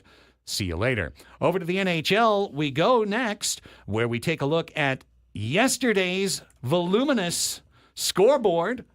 And we see that Carolina, Toronto, Colorado, Philadelphia, Calgary, Minnesota, Edmonton, Winnipeg, St. Louis, and Florida all won. And the LA Kings won their 6th in a row, skating past the New York Islanders 3-1. Look out. Kings are doing well. Not doing as well. A team that used to be in Arizona, they lost in a shootout to Minnesota 5-4. I didn't say it. We all know who it is. Well, it's like, don't get a touch foul. Let me at least smash the guy. Utah Hockey Club. There you go. Lost 5-4. The UHC. Tonight, Such a dumb name. Tonight, the Rangers are at the Sabres, and the Anaheim Ducks skate at Ottawa. Back to Braden for college. All right, a lot of college news in basketball and football. We'll start with the basketball. NCAA President Charlie Baker is bullish, quote, bullish, on the prospect of the NCAA basketball tournaments expanding to 72 or 76 teams in the near future. Baker said he had been having productive conversations with television partners and members of the NCAA's basketball committees on expanding from the current 68-team bracket, which was expanded not too long ago from 64. He said the NCAA would have to make a decision to move forward by the end of this year's March Madness in order to implement the expanded field for the 2026 tournament. He said the tournament is unlikely to grow any bigger than 76 because of the limited window they have to schedule games between the time when conference championships end and coverage of the Masters begins. Quote, I'm bullish on the conversations we've had about going to 72 or 76, and I think the committees are willing to consider that, but I don't think it's going to be anything beyond that, Baker said after speaking about the future of the NCAA at a conference hosted by Sports Business Journal. Why not? Add more teams. I'm all about college football playoff, expanding to 24. That's my cutoff. For college basketball, it's fine. 64 teams was plenty. Yeah. You added 4 extra, okay. You're already pushing your luck on some of the schools that are getting in. But it's follow the money. More broadcast more money. Big schools getting in. More big schools in the big conferences collecting payout checks. Huh. Speaking of big schools, North Carolina is a big school. They're working to close a deal with Bill Belichick. This has been in our report 3 days in a row to make the 6-time Super Bowl champion the Tar Heels coach. But sources told ESPN there are still issues that both sides need to work through. Sources added that the ball is in Belichick's court and that North Carolina officials are on board with him becoming the coach. A resolution is expected in the near future, sources said. Among the looming issues are the potential role for his son and current Washington defensive coordinator Stephen Belichick, North Carolina's NIL resources, Belichick's salary, and resources for the staff and reporting structure. Talks between North Carolina and Belichick have been ongoing since last week. Sources said ESPN's Adam Schefter reported that Belichick met with North Carolina for 5 hours on Sunday. Belichick, for his part, was typically coy about the situation in an interview on the Pat McAfee show. He confirmed to McAfee that he had a couple of good conversations with North Carolina's chancellor, Lee Roberts, and we'll see how that goes. He concluded the interview by saying about the UNC job, we'll see. Ball's in his courts, apparently, according to North Carolina. Speaking of courts and potential rules that would have to be ruled over by courts. Yeah. If an Ohio lawmaker gets his way, teams attempting to plant their flags in the middle of Ohio Stadium during Ohio State games will be dealing with more than just pepper spray, which they got pepper sprayed, which is utterly ridiculous. Yes. Ohio State Representative Josh Williams introduced a bill Tuesday that would classify flag planting at Ohio Stadium around Buckeyes football games as a felony. A felony. What? The OHIO Sportsmanship Act, authored by Williams, comes in response to Michigan's attempt to plant its flag after a November 30th win at Ohio State, which set off a brawl between the teams. Police employed pepper spray to separate players and other team personnel, which is utterly ridiculous. Could you imagine that in an NFL game? Ohio State University police are investigating the incident, which involved multiple law enforcement agencies and resulted in an injury to an officer. According to Williams' bill, no person shall plant a flagpole with a flag attached to it in the center of the football field at Ohio Stadium of The Ohio State University on the day of a college football competition, whether before, during, or after the competition. Whoever violates this section is guilty of a felony of the 5th degree. A 5th degree felony is the least severe in Ohio, and it carries a penalty of 6 to 12 months in prison, up to $2,500 fine, and up to 5 years of probation. Don't you guys have important things to fix in Ohio? Right. If you're convicted of a felony, doesn't that mean you lose your vote? No, you can't vote. I think there's things you can't go to Canada or something, right? This is really a stretch. But if you spiked that bad boy down at the 48, you'd be okay? That sounds like it. 49 right and a in the middle. half, no Just problem? not right in the middle. Maybe on the 50, but at the edge? Yeah. When's it going to stop? When's Ohio State going to beat Michigan? I mean, Yeah, hey, you know, that it would be a takes care problem. of the problem, right? Politicians, you should be working on actual So that has to problems. pass or what? Unreal. Yeah, it has to go to a vote. It's in Ohio, so you know those guys are all nuts with Ohio State. So- Ohio's legislature is famously super great, so... especially when it comes to the Buckeyes. Interesting news yesterday. UC Davis joined the Mountain West, correct? Well, Yeah, you told me that, Well, yeah. Northern Illinois has an offer to join the Mountain West as a football-only member in 2026. Remember, UC Davis is joining with everything besides football. Northern Illinois has an offer in hand to join the Mountain West Conference as a football-only member in 2026. Sure. A decision on whether or not the Huskies will leave the MAC for the Mountain West is imminent, sources said. Wow. If NIU joins the Mountain West, it's unknown what conference its non-football sports programs will join, because if I'm the MAC, I'd go, see ya, you're not allowed to play here get anymore. outta here. The addition of NIU would increase the Mountain West football membership to 9 schools in 2026, which would be Air Force Hawaii, Nevada, New Mexico, Northern Illinois, San Jose State, UNLV, UTEP, and Wyoming. Mountain West also adding Grand Canyon and UC Davis as non-football members, giving the league 10 basketball members as well. After losing 5 schools to the Pac-12, the addition of NIU along with UTEP and Grand Canyon is expected to end the Mountain West expansion, sources said. NIU. Nothing says Mountain West Conference like Northern Illinois. Are there any hills there? I don't know. That's kind of some flat part of the So country. much mountainous. Speaking of Grand Canyon, have you not noticed very this is west all either. this kind of led into another? Speaking of Grand Canyon, they're getting sued right now by the West Coast Conference. West Coast Conference filed a breach of contract lawsuit against Grand Canyon today in the U.S. District Court of the Northern District of California. The lawsuit is the result of Grand Canyon's refusal to satisfy and then deny its financial obligation with regards to substantial amounts owed to the conference in both entrance and withdrawal fees. Each were due within 30 days of its withdrawal notice. Well, Grand Canyon agreed to join the West Coast Conference on May 9th, 2024. That would be a member of that conference effective July 1st, 2025, but with What? prior participation and related rights, and informed the Western Athletic Conference of his departure as a member at that point in time. Grand Canyon, in the span of accepting a bid to the West Coast Conference, flipped and took a bid to go to the Mountain West Conference, and in doing so would still have to owe the West Coast Conference their entry fee money within 30 days, as well as pay their new exit fee, in which Grand Canyon told the West Coast Conference to kick rocks. By the breach of contract, the West Coast Conference is now suing Grand Canyon.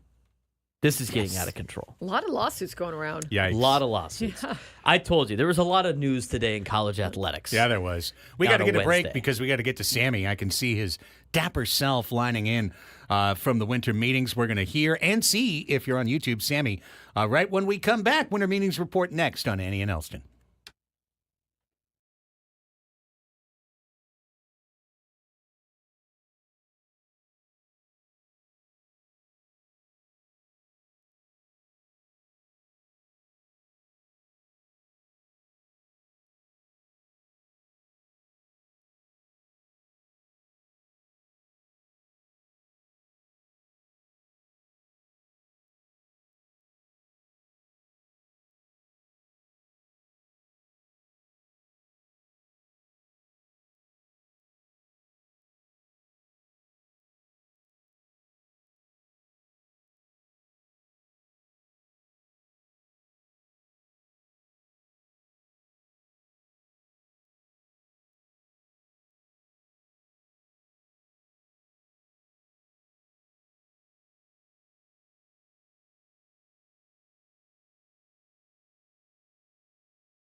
Right next to each other on the thing. 1227 on the Fan. Annie and Elsten back with you, and let's roll out to our dear friend who is waiting for us ever so patiently at the Hotel Anatole in Dallas.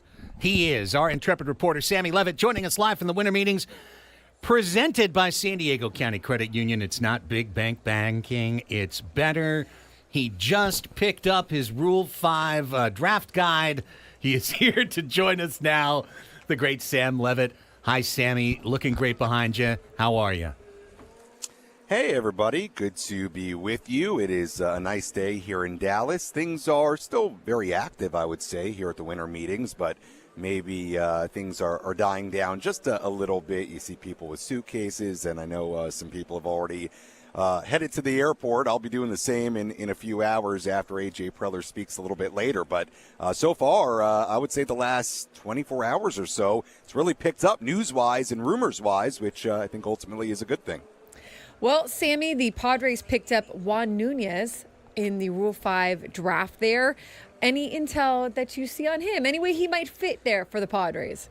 Yeah, I to be honest with you, Annie, I haven't done the deep dive yet on Nunez. I mean, I know he was at high A with the Orioles last year. He is a top 10 prospect in their system, according to MLB Pipeline, for whatever it's worth. And look, the Padres need pitching depth. We know that. That still remains a priority for them. So the idea that they added somebody who potentially they could utilize. We certainly saw them keep Stephen Kolek on the Major League roster all season last year, which I don't think any of us would have predicted at this time last year when they made that selection. So anything is possible. You don't know ultimately how they'll handle the Rule 5 selection, but you know what? Orioles have a really nice system, and he was a top 10 guy, according to at least MILB.com from what I saw. So in that sense, interested to see what Juan Nunez is and ultimately what the Padres do with him.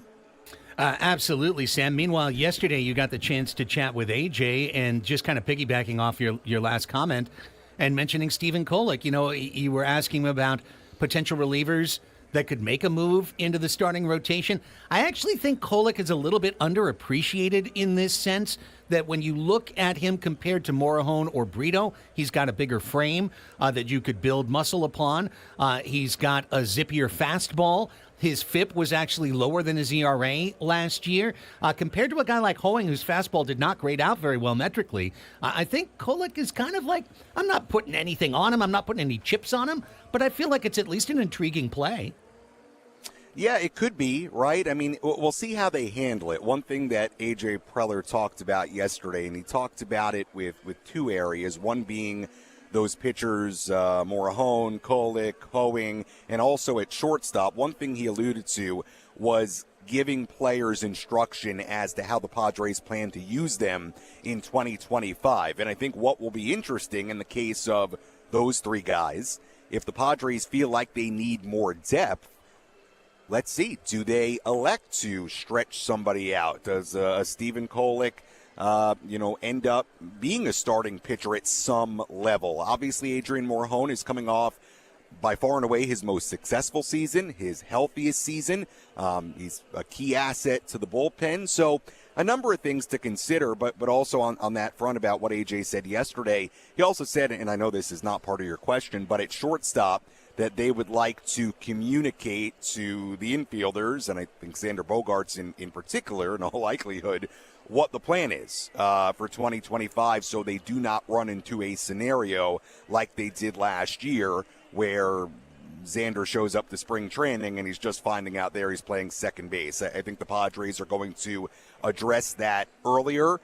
They're going to try to give guys instruction as to where they'll play so they can properly prepare. Obviously, there's, I'm sure, a lot of wheels turning right now with the offseason plans and who they may add and what they're going to do, which may impact some of it. But just a side note there on shortstop and letting those guys know how exactly the Padres plan to use them. We'll see. It's an intriguing thought. I wonder how much it just depends, at least the pitching part of it, stretching guys out on who they acquire and what their depth is like heading into spring training. Yeah, and Sammy, there's a lot of talk, or at least it's heating up, about possibly trading Dylan Cease. Is that kind of what you've been hearing from the people you've been talking to as well, in terms of that could be a possibility that they go down? Yeah, I just had a really good conversation with John Morosi of MLB Network, and we'll post video of that within the next few minutes here to the 97.3 The Fan social media. I'm sure Adam Klug is already editing right now, because Adam, I did drop it into the Google Drive folder, Adam. So I'm sure he's working on it as we speak. But what I talked to John Morosi about was really in the context of now this Garrett Crochet trade to the Red Sox, because it was yesterday when the Red Sox were linked to Dylan Cease as well. And essentially what Morosi said was, now that there's some more movement, now that Crochet has been traded to the Red Sox, it may clarify, the market for Cease even further. And we'll see what the Orioles elect to do. The starting pitchers are coming off the board. The Orioles are going to have to make a decision whether they want to play in the Cease market. They obviously have a deep system to trade from, or if they want to play more in the Sean Manaea, Jack Flaherty, more middle tier free agent market, because they need starting pitching. That's what's clear. The Orioles need starting pitching, and perhaps for the Orioles, this Crochet deal, maybe it clarifies the market on both ends. For the Padres and the Orioles need to decide kind of what waters they want to swim in. So it certainly seems like the rumblings are real. I mean, John Morosi, then Jeff Passan. John Morosi, when I was talking to him, and he alluded to it earlier on MLB Network as well, talked about, the idea of getting prospects back for a Dylan Cease, and who knows, maybe A.J. Preller then tries to flip those guys into somebody else who can more readily help the Padres in 2025 in the very near term. So, look, where there's smoke, there's fire. It certainly seems like the rumblings are real about Dylan Cease, and I talked to Morosi about this as well. Look, and it's no secret, they're trying to thread the needle here, between adding talent and staying competitive, and as we know, doing it at a very cost-effective level. And it's not easy to do, but seems like the Cease rumblings are certainly pretty significant. So we'll see how they continue to transpire the rest of today. And a follow-up before we let you go, but when you talk about it, and I've personally been saying now since Monday on the show, I think a Cease-Orioles deal makes so much sense on so many levels to both clubs. But just when you said your response, Sammy, it just bings in my head like, well, yeah, they could go play in the Manaea Flaherty waters. Those waters are way over $25 million a year, because Nate Eovaldi got $25 million a year, and he's toward the end of his career. So Flaherty's going to be so you could play way more for a third starter, or you could pay way less for a number one starter, but it's going to cost you prospect capital. Yeah, I think what's interesting about the Orioles, they have, even though they've had a great system, they've rebuilt that team. I think we all understand that. What's interesting about them is that, A, they haven't had a big-time appetite to spend a ton of money, and they also haven't had a huge appetite, this is a bit of a different conversation, at the trade deadline to make some really, really big moves. But I would almost compare it to the Corbin Burnes deal they made a year ago from the Brewers, which was a similar scenario. Milwaukee trading Burnes, who was going to be a free agent at the end of the year, and they ended up making that deal. So they've sort of done this thing before. We all know they have a deep system, and they continue to churn out those prospects. So it would seem like a potential fit. The Orioles need pitching, and you're right, the starting pitching market, free agent-wise, these guys are expensive. I mean, look at Eovaldi getting $25 million a year, and Fried, likely the Yankees overpaying for him, and a lot of rumblings here that Burnes may sign by the end of the day. So, I mean, it's going to be interesting how this all relates back to Roki Sasaki and the timing of it and the Padres' appetite to deal Cease. But I based on all that, and this is just me speculating, I would imagine there's also a chance that this happens maybe quicker than we could imagine based on kind of the rumblings of the starting pitching market going on right now. So we'll see. A lot to chew on for sure. Well, you look great out there, Sammy. Appreciate all the hard work you've been doing over the course of the last 3+ days, and I know you'll be heading out tomorrow. Look forward to hearing from you on Gwen and Chris later this afternoon, and seeing you back here in America's finest city soon. Safe travels, my friend. Thanks, Sammy. All right, thanks so much. Appreciate it. The great Sam Levitt joining us live from Dallas. He did so courtesy of our friends at San Diego County Credit Union. It's not big bank banking, it's better. Yeah, a lot of good content on the social media feeds on Sammy's and on 97.3 The Fan. I think he talked to Jake Peavy yesterday, talked to, like you said, John Morosi today. So a lot of different inputs. And I was glad to see A.J. Preller say that about the infield positions. You know, Mike Schilt, I'm not sure why. Mike Schilt was asked that same question the day before, and he answered in a way that was like, well, we didn't let our shortstop know where he was playing until the first day of spring training. Why would we let them know so early now? And I was glad to see A.J. Preller go the other way of, no, we need to let our players know as soon as possible and let them kind of get ready. And he kind of took responsibility for it. A.J. did, with it being so late last year, you know? So I think that's the right move. Once you kind of have an idea, you got to, let them know so that they can start preparing at whatever position they're going to play at. When we come back, we're going to assemble the all-star celebrity panel, and we're going to play the match game. We've got everybody ready to go. Scraby's coming in. On the Red Greg is coming in to join us. Then we've got Tony Sanchez coming up at 1 o'clock. But we will get to a couple of sound bites, maybe at 1:20, including, as Sam knew, Adam was working on it. We've got John Morosi talking about the Dylan Cease trade market. Also, apparently, John Heyman on Bleacher Report mentioned Xander Bogaerts in a potential trade scenario. I don't know, but we'll listen to it all together and hear it in our next hour. However, right now, we need 2 contestants on the line to join us as players on Match Game. We need 2 players to play the match game because one of you is going to be victorious, and the person who will be qualified for our end-of-the-month grand prize drawing, a 2-night stay at Westgate Las Vegas Resort and Casino, and 2 tickets to Hoops Central at the Westgate Superbook for March. So, with that, let's grab the bell and open up the lines. Phone lines are now open, 833-288-0973, 833-288-0973. Give us a call right now. We'll get you screened up, and we'll play the match game when we come back. Annie and Elsten, San Diego's #1 sports station, 97.3 The Fan.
The Westgate Las Vegas Resort and Casino features newly designed premier rooms, part of their $70 million room renovations, home of legendary Vegas fun.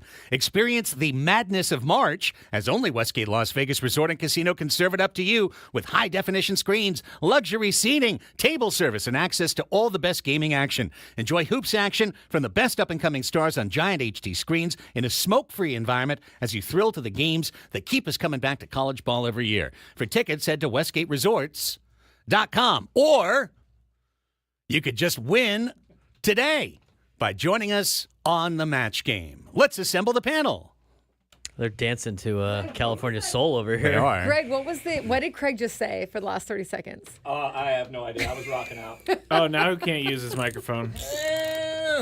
I know switch. that feeling of Braden right now. Trying to change inputs. Now it's back. Changing inputs. Get ready to match Adam the Klug in the stars. chat says he didn't get the invite today. Well, there's a reason, Adam. Oh. It's not because he's bad. It's because we have a Scraby question today. That's why. Huh? We don't have an Adam question today. We have a Scraby question today. Get ready to match the stars.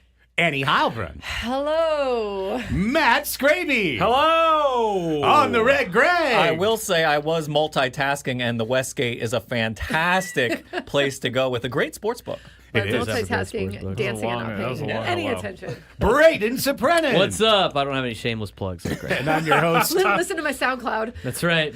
And I'm Gene Rayburn. Welcome to Match Check out Game my diss track. 97.3. This is where we have big time cash money and prizes if you can match the stars. And a lot of tomfoolery in between. Yeah, well, what we really have is a qualification for a 2-night stay at Westgate Las Vegas Resort and Casino and 2 tickets to Hoop Central at the Westgate Superbook. We've only got 2 weeks for this drawing, so it's a much tighter field, greater chance to win.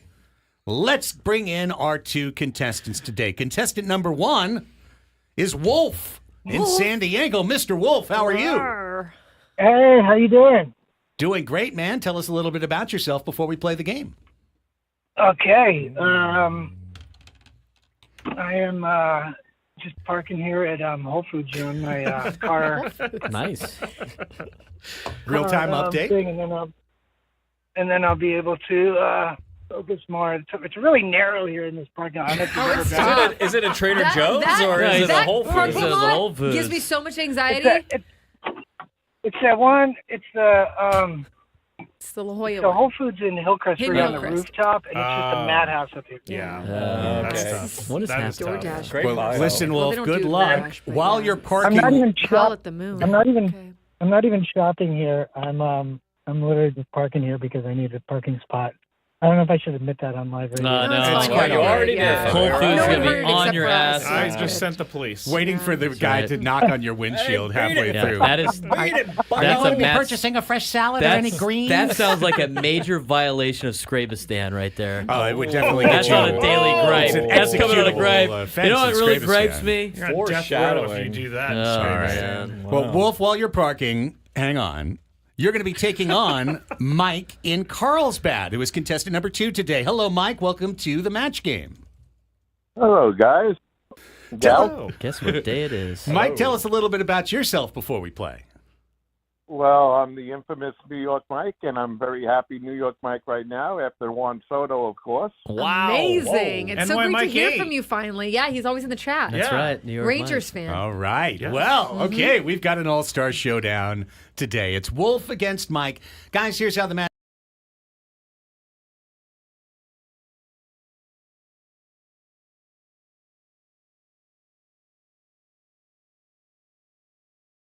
You will remain quiet. In fact, we'll put you on hold to make sure.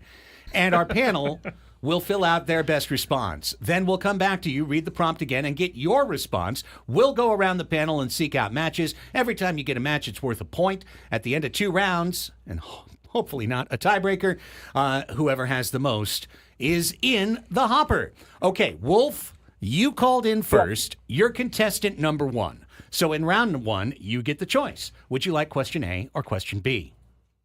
I'll take question A. Question A it is. As we begin, we remind you and clear things off legally for Adam that all characters appearing on Match Game 97.3. Oh, gosh, guys. I You- can't do it. Got it. Guys. ASMR. I got it. They were all ASMR unscrewing their cats. Got some caps. WD-40 around here. Yeah, seriously. I go Wow. talk to JR. Wow. All characters appearing on Match Game 97.3 are 100% and entirely fictitious. Any resemblance to anybody living or dead is purely coincidental. Okay, with that, here we go. Round 1, question A. Lock in. Locked. Putting Wolf on hold. In the mysterious country of Scrabistan, It's dark. Fictitious country. taxes aren't decided by how much you make. It's by how much you blank. Wow.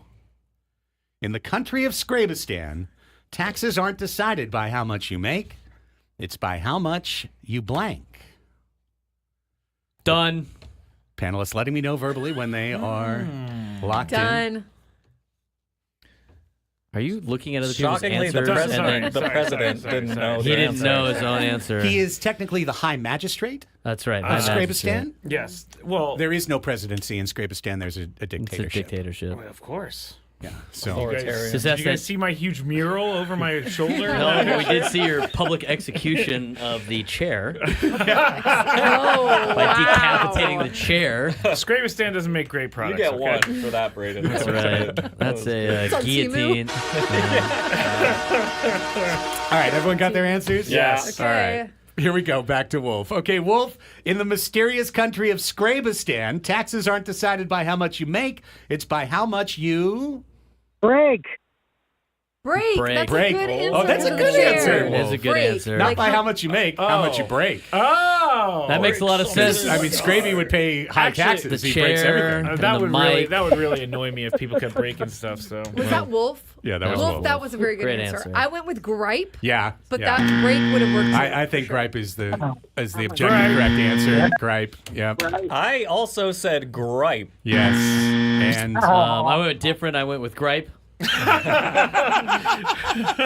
well, Wolf, that just required a little knowing of Scraby's daily gripe. Yeah. When, that's- when can people hear Scraby's daily gripe? That's right. usually around 6:50ish. But Do we need a 6 to passport? 7 p.m. on the Scraby Show on Do we need a weekdays. passport to listen? No passport. We're You can just- Just to travel. yeah. Just to travel there? Yeah. All right. Mike, you are up next. You get question B in round 1. Oh, and I lied. Adam has a question in here, too. Sorry. Afro Adam. Here we go. Panelists, lock in. Awesome Adam was worried about Wacky Woodsy's expense report. How awesome is he? He expected to pay for food, but not for blank. Awesome Adam was worried about Wacky Woodsy's expense report. He expected to pay for food, but not for blank. There's many answers in my head right now. Yeah. The answer I would love to give, I'm not putting down. Heidi feels no such compunction. She's written down what she wants. Yeah, it's- We're not. This is all fictitious. So Right. These are all fictitious characters. Wow. our boss just put something in the chat that Awesome made me Adam. laugh out loud. Maybe My so. mom just said hookers. Mom. Has everyone got their answer? Yeah. Okay. Okay, we're having fun. Mike in Carlsbad, we're back to you. allowed to say. Awesome Adam was worried about Wacky Woodsy's expense report. He expected to pay for food, but not for. A head shave. Okay. Head shave. Why Because Adam But likes a head shave. Ah, gotcha. no, this Well, is this going to is be a zero, Woodsy. but let's Okay, find so out. me and my Woodsy. mom were on the same page because I said Delilah. Yes. Oh. Delilah. Hey See, I there, was trying to Delilah. keep it PG, and I just said batting cage time. That'd be fair, too. fair. That'd be fair. I said Uber. Uber would make sense. That's a very so kind innocent. answer. I went welcome. oddly very specific and also try to keep it PG. I said by taking Ben to a quote night club. Yeah, taking Ben to a nightclub. That's it. That's where I was. That's where my mind was going. We need Down dark a alleys. reality show of those two in a nightclub. I think we do. Well, what a shocker! After round 1, the score is tied. 0-0. We were getting better at this game. I think we are too. Well, I mean, those Well, are two we fun did- questions. Those Yeah, are two okay. fun. We did pretty well Fun the and first funny one. questions. Okay, Mike, it is round 2. You're contestant 2. You get the choice. Would you like question A or question B? So with A. Let's go with A. All right. These two questions cribbed directly from Match Game 1976. So Oh, here we go now. Here we don't go. blame me for these two. Old Man Periwinkle. Now, this was a regular character on the Match. How old is he? Old Man Periwinkle said, I joined the Old People's Army. I love it when he does the voice.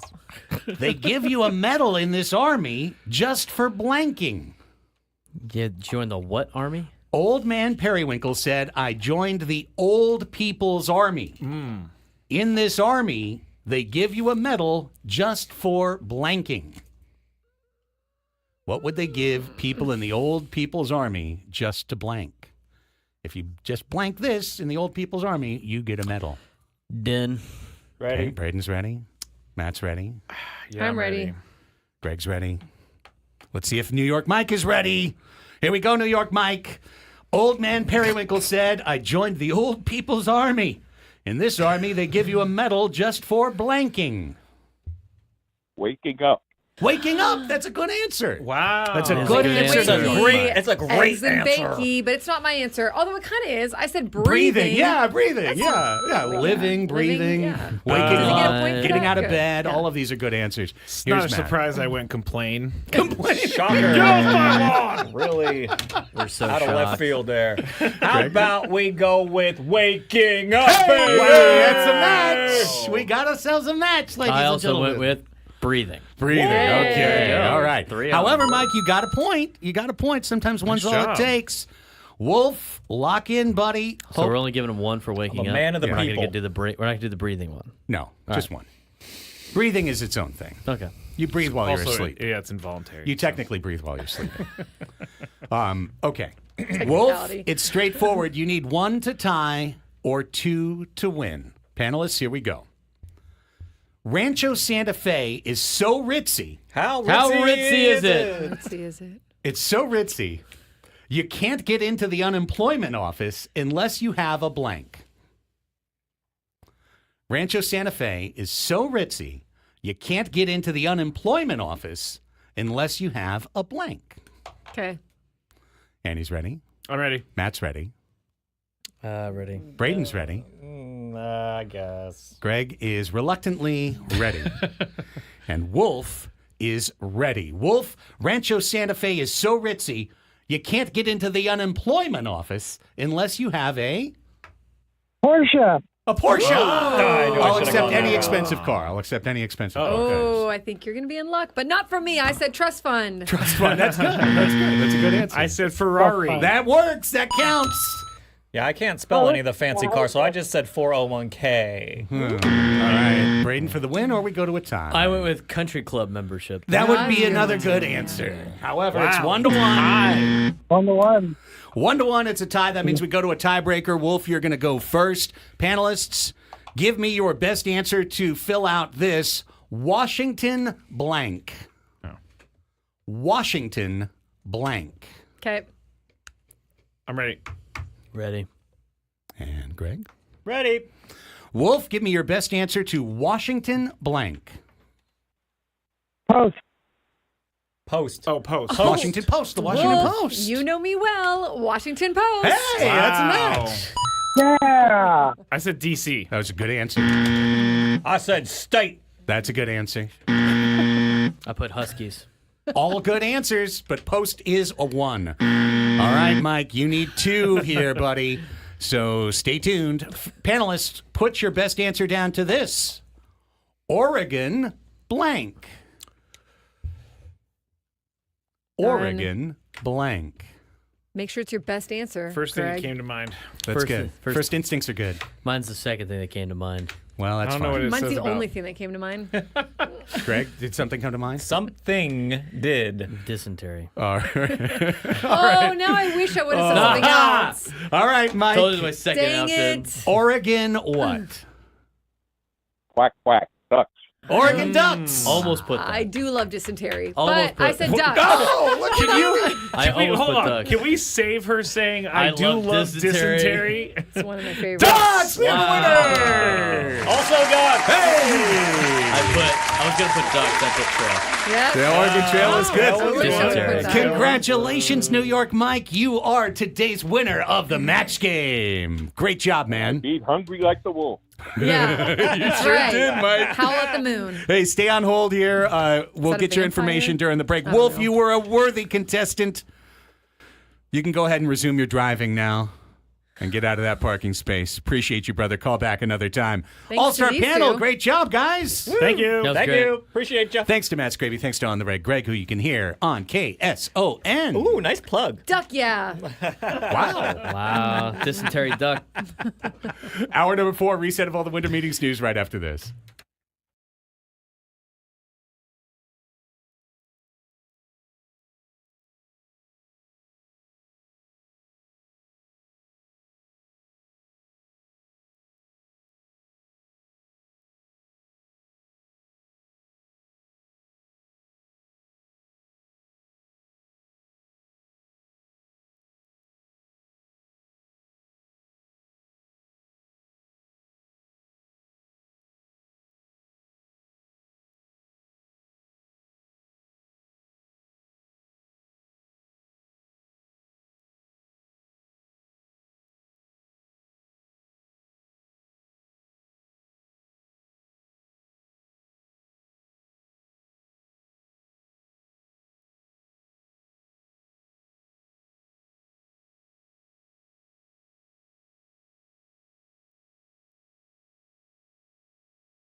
It's 105 on the Fan. Welcome back, everybody. As usual, the match game carries us just a little bit over the line.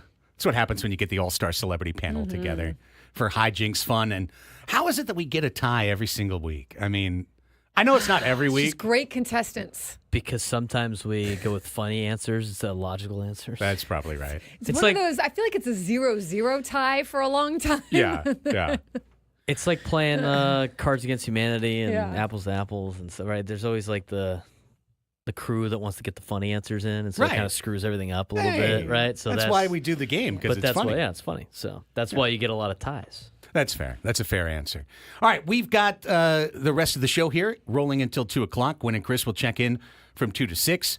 Matt Scraby, who you just heard on the match game, he'll be back from 6 to 7 for a Voyage Inside Scrabistan. And then at 7:30 tonight, it's the MLS expansion draft. And who's expanding? San Diego FC. San Diego FC adds 5 players to their roster tonight.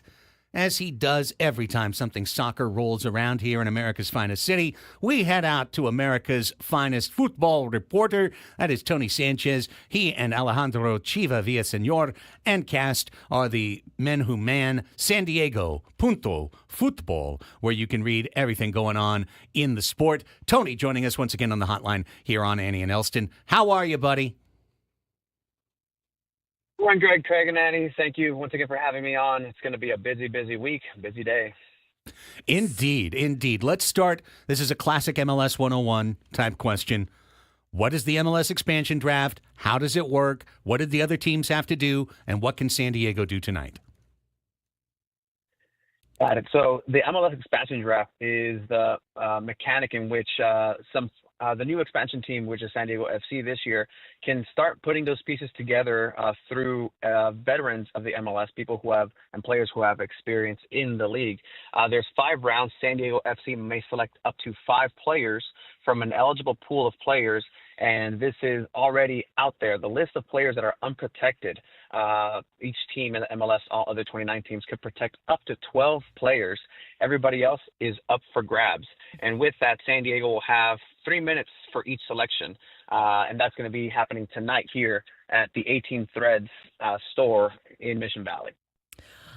Tony, what kind of players will be targeted by SDFC, and how important is it that they hit on these guys? I guess this is really forming a basis of their team.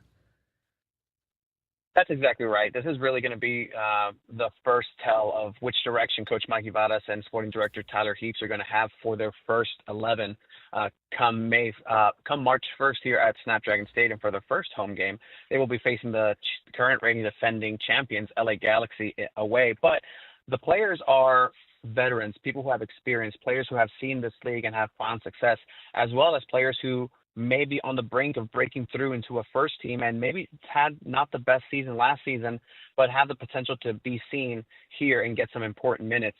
There are a couple of names coming out recently and circulating, but it's going to be an exciting time. Everything and anything is on the table as of right now. Now, Tony, earlier today, San Diego FC made a trade as well. They have picked up center back Andres Reyes from Red Bulls New York in exchange for what's being reported is about $750,000 in general allocation money. What can you tell us about Andres Reyes? And is this a player that potentially could have been selected and now they're making a deal to try and add a 6th veteran? What do you see behind this? Yeah, so Reyes, the center back, actually missed the MLS Cup final this last weekend for Red Bulls. It was a last-minute scratch due to illness, but he's a 25-year-old Colombian player who has experience in this league and is very solid in the back. He's going to be paired with Patty McNair, and again, really forming and having an idea of what Mikey Vadas will have. It seems like they're postulating for a 4-back line with that, but San Diego is, again, building out through this expansion draft with the necessary pieces and as well as tickets and tokens in order to go ahead and make trades as well. They don't necessarily have to select 5 players tonight. They can use those as bargaining chips for later for other teams. And also these negotiations that happened before can also lead to MLS teams having a handshake and say, hey, hands off my players, hands off my unprotected rosters. We're going to go ahead and allocate some funds over to your general allocation funds here. Yeah, that kind of leads me into a follow-up there, Tony. After this expansion draft ends, what's next for SDFC in terms of building their team? So there will be a period of free agency through the MLS that opens up. However, there is also an additional draft called the re-entry draft. This re-entry draft is a two-part section where all 30 teams participate, and it's mostly familiar for those who are know the the NFL waiver process, where every single team, based on their positioning last season, will have a selection of these players. So it's a pool of players who want to remain in the league, in the MLS, but are out of contract. And in this way, you can go ahead and select players who have additional experience, but no longer are designated to a team. Okay, so that almost sounds like picking out a free agency. Correct. And free agency is still on the table because, again, this is a global market that San Diego FC is looking at. Their global headquarters down in Little Italy, having a lot of discussions. There's a lot of big names such as Kevin De Bruyne still being negotiated or being spoken about. But locally here in the MLS, there is a way and form for players who want to remain in the league to say and be designated into the specific draft. However, if a player is not picked up tonight during the expansion draft, they then default into that re-entry draft for any team to go ahead and select. Oh, okay. Okay. So just restating this again, because all of us are newbies at this. So teams have created a protected list. The unprotected list, San Diego FC gets 5 cracks at it off the top. Tonight. In tonight's expansion draft. They could trade 1, 2, 3, 4, or 5 of those picks, but they're expected to make up to 5 picks. And then the next day, everyone who wasn't picked falls into this re-entry draft, and then all the teams are participating out of that. That is correct. And then any team can then go ahead and trade with others in order to go ahead and have a favorable position in that re-entry draft. And from then, that's the Wild West from here on out. But it does look like SDFC is starting to round out their starting 11 with a few players being announced and also projections for players coming from abroad. Still a DP, a designated player, being the priority for Coach Mikey Varas. Okay, so it's starting to come together. It's starting to accelerate now. The process is getting exciting. And before we let you go, we also understand kits are coming out this weekend, right? We're going to finally see this club's kit? That is correct. Actually, this week is the most exciting and jam-packed week for San Diego FC.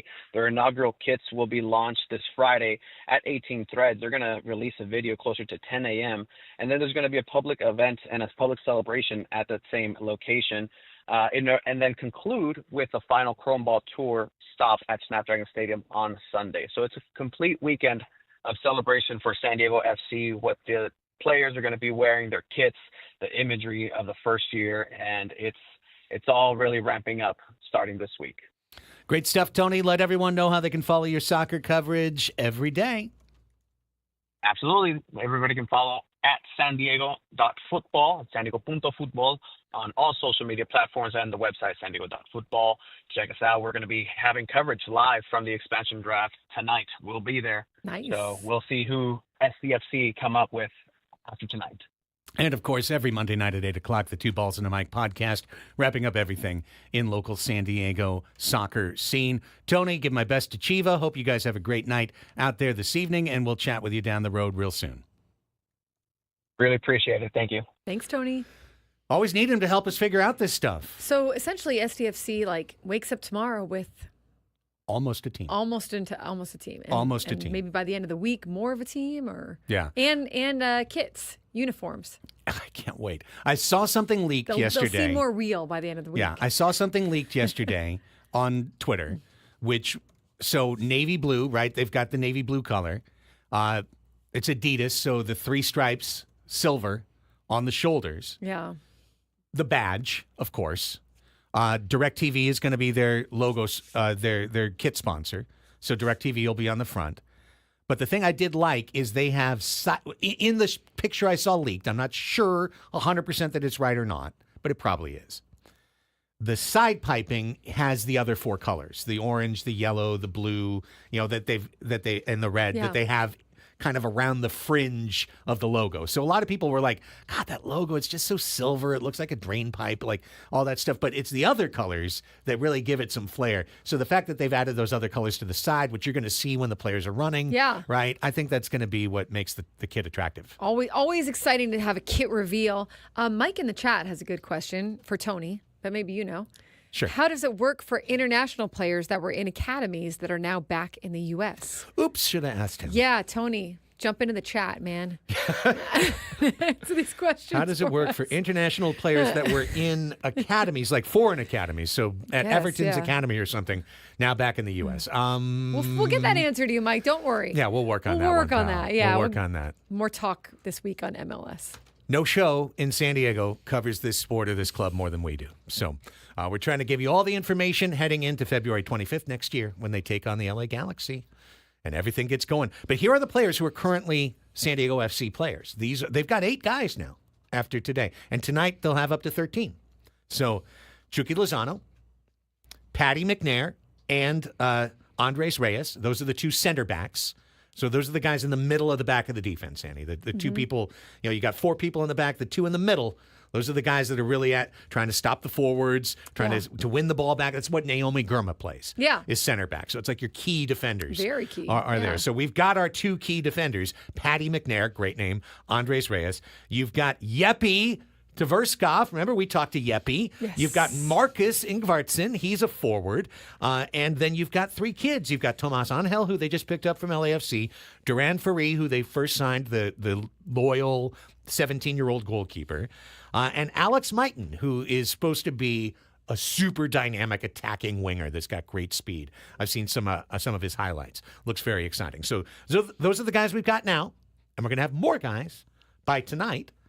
And we'll tell you who those guys are tomorrow on the show. Can't wait for it. Okay, when we come back, though, more winter meeting news. Let's hear what John Heyman had to say about the Padres on the trade market. And our Sammy Levitt checked in with John Palmarosi about Baltimore and Cease. You'll hear both of those clips right after this timeout on San Diego's #1 sports station, 97.3 The Fan.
Let's see. What haven't we read here? How about this one? All right, football fans, listen up. If you need the extra edge for game day, you need to cash the ticket.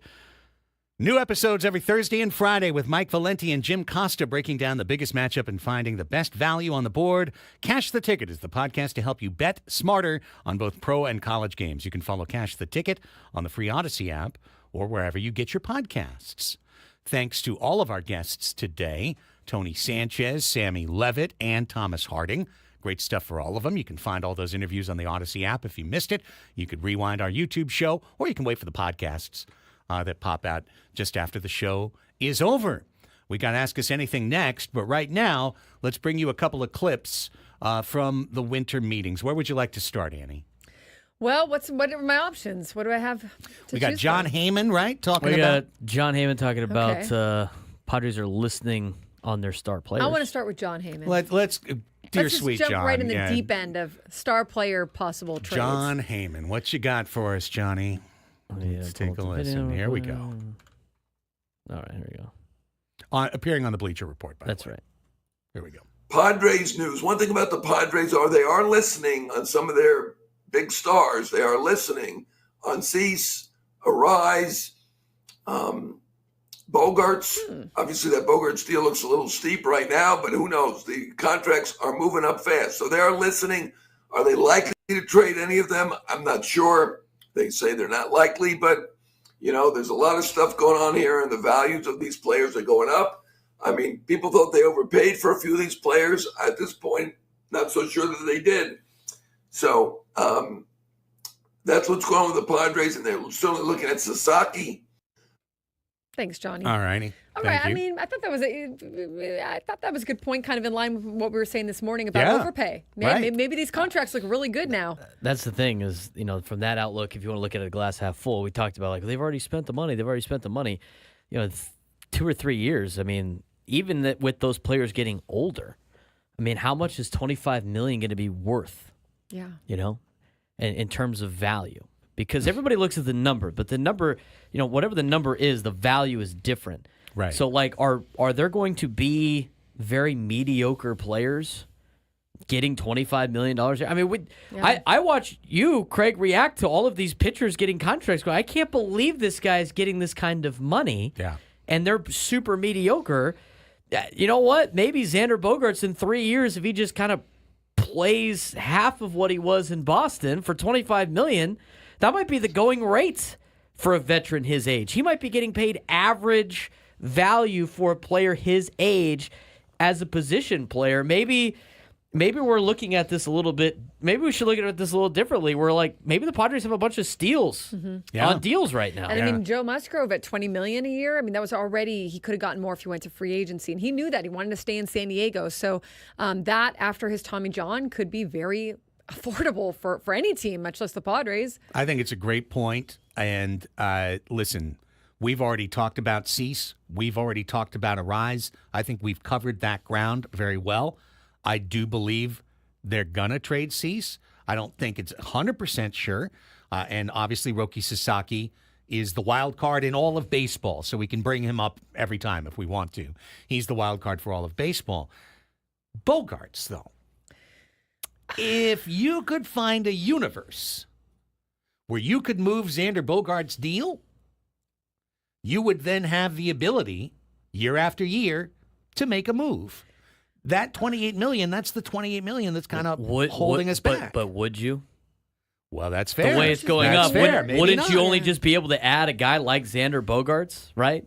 If somebody's willing to trade for Xander Bogaerts' contract, that means they think he is worth what he is going to be getting paid in those years. And they think that's going to be cheaper almost undoubtedly than paying for a free agent, right? Yeah. So or if you think you have someone coming up the pipeline so you want to use that money for a different position. But what I'm saying is, I mean, Craig said earlier that you only had, what were we talking about, $16 million to work with if you wanted to go up to the second luxury. I mean, what are you going to get for $25 million on the market? I mean, right now it's not bad, but then if you sign somebody for a long-term deal, you're only going to get maybe one player back. It's not like he's going to get you multiple position players or pitchers. We've seen how the market's been. I mean, Yeah, maybe you instead of Xander Bogaerts, you get Kyle Higashioka and a Jerks and like a lower level and Michael Conforto, right? Some of those guys for like 1 or 2 years. Maybe that is the better approach, but I just don't think you could get a handful of players for this contract anymore. And I just don't think you can move his contract without paying some of it. I think so. I think so. Now, building off Braden's point, it's kind of like Jake Cronenworth.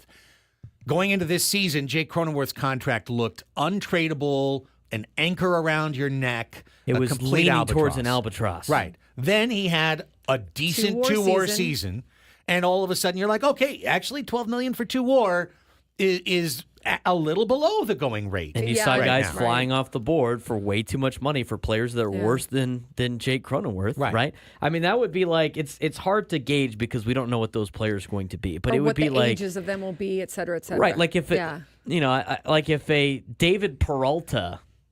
What did we get David Peralta for? Like $1 million? For nothing.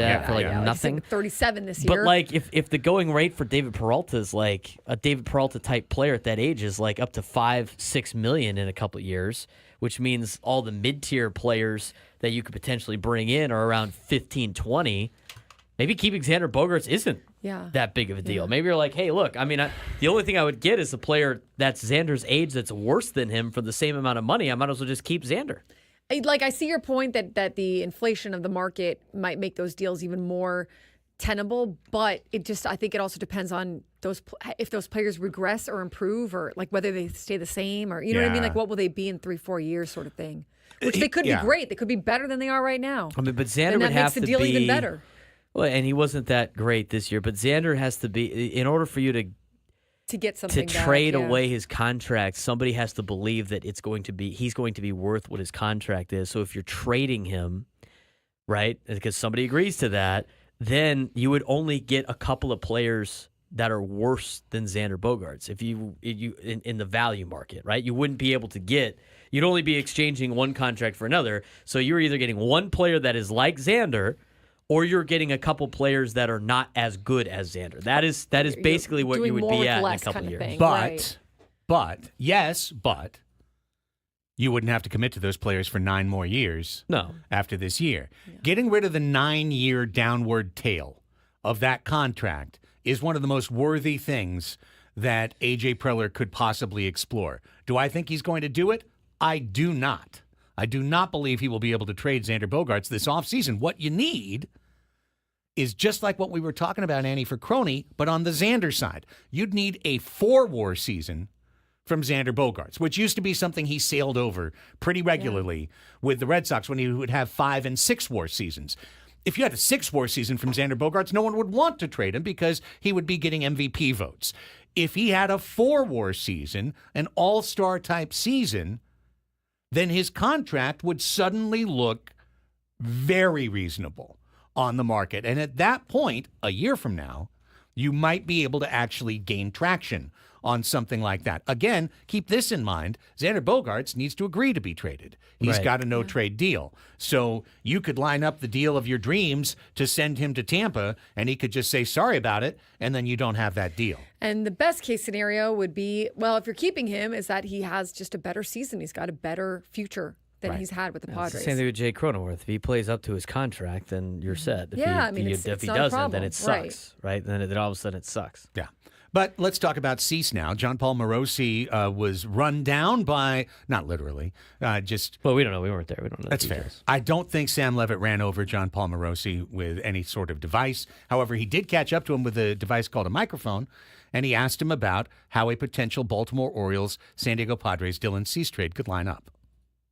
John, let's start with the current rumors surrounding Dylan Cease, the Padres' appetite to potentially trade him. Earlier, you linked the Baltimore Orioles to Cease. What's the latest you're hearing on the trade market for Dylan Cease? Now that the Garrett Crochet trade has happened with Crochet joining the Red Sox, it should clarify a bit where the Padres' options are to potentially move Dylan Cease. And the idea behind moving Cease now is pretty similar to what it was with Juan Soto a year ago.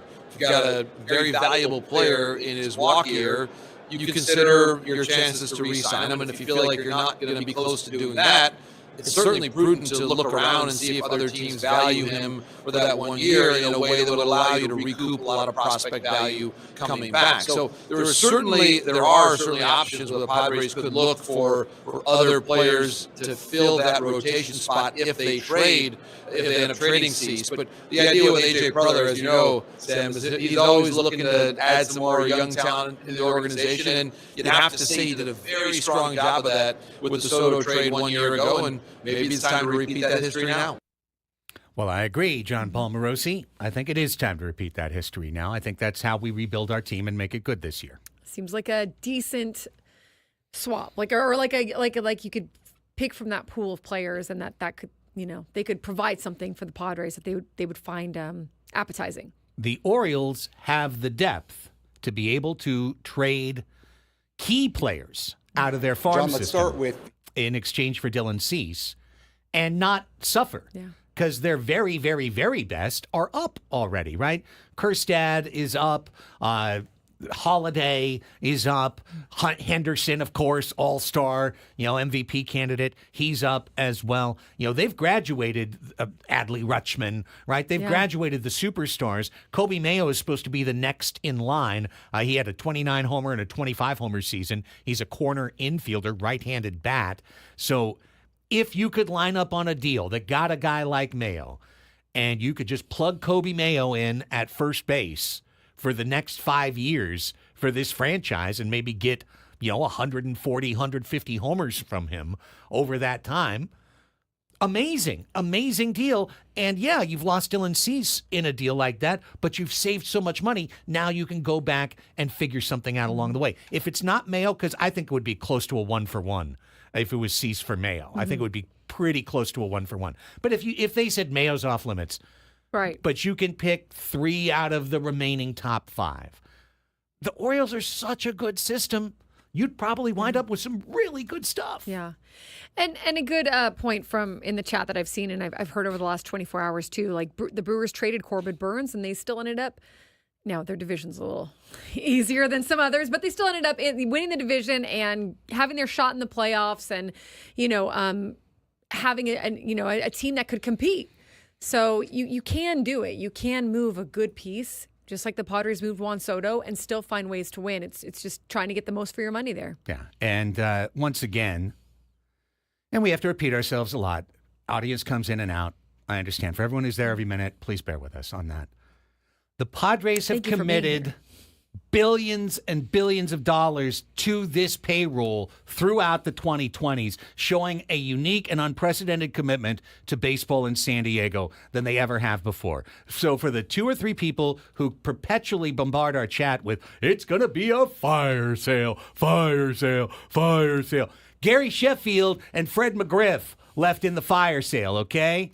That's who left in the fire sale when they couldn't afford contracts, so they had to trade players. Adrian Gonzalez, Jake Peavy. We can go down the list of superstars that have been traded out of the San Diego Padres organization.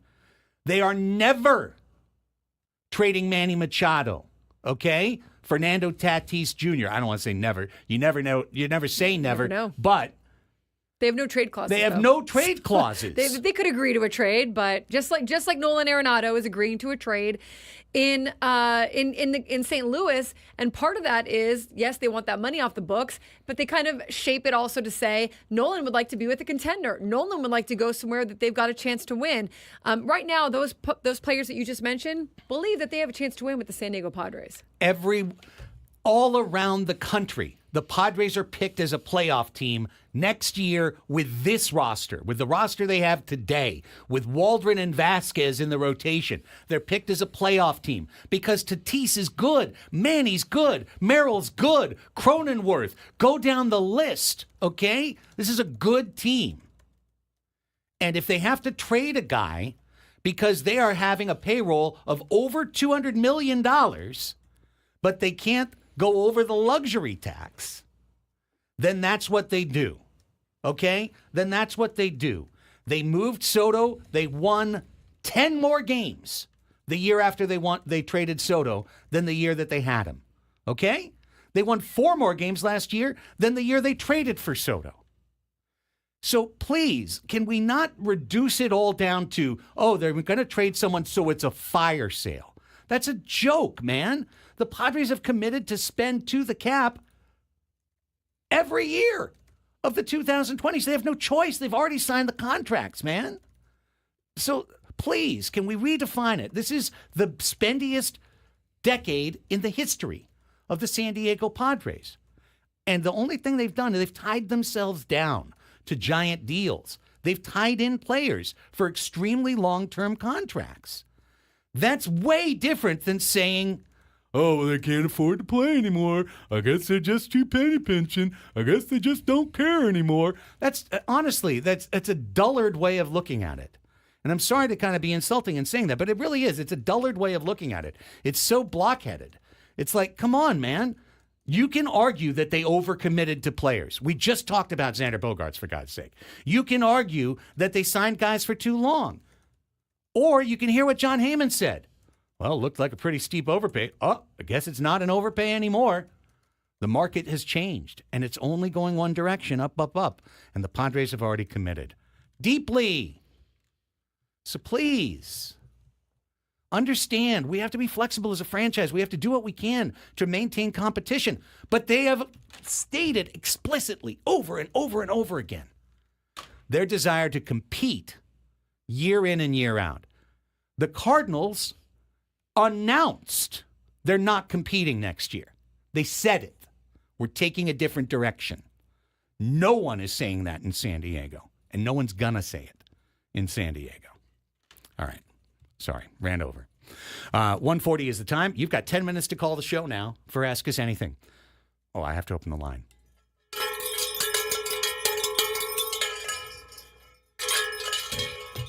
One extra little shake right there. 833-288-0973. 833-288-0973. Phone lines are open. You have 10 minutes to call the show. Give us a ring.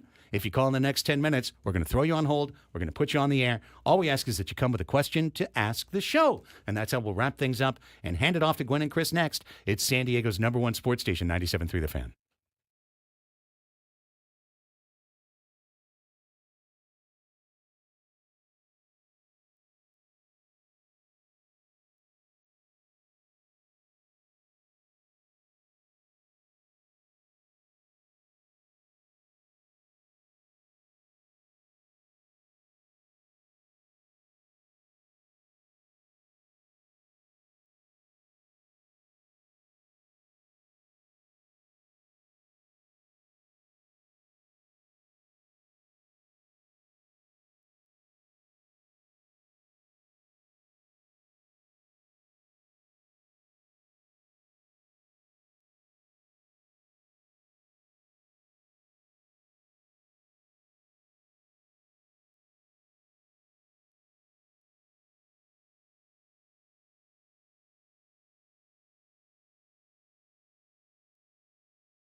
What do you guys got going this afternoon? Anything? I got softball tonight Solid. at the Poway Sportsplex. I'll be driving right by that later. Maybe I'll see you playing. What time are you playing? Why? I played 8, 9, and 10. Oh, well, then no, I won't see you. No, I don't think so. Because- yeah, why are you going by the Poway Sportsplex? Because the Y right next to us in La Mesa has, during the winter, their pool closed in the afternoon. I don't know why, but they do. But the one in Santee, right next to the Sportsplex. I'm at the Poway one. Well, okay. Then I won't drive You by. will not drive. But I do the not one, play in Santee. But the one in Santee is open till 6:30. The Oh, pool. nice. So we will. Okay. He already asked this morning as I dropped him off. He wants to go swimming this evening. So Hey, swimming is you're Well, like, that's the- yes, please. It's not Fortnite. You're talking about the pool 100%. that's behind one of the fields, right? yes, Yeah, that's if you hit it over that net. I do know this. I don't play in Santee, but I do know if you hit the ball over that net, which is very difficult to do, you are banned for a year.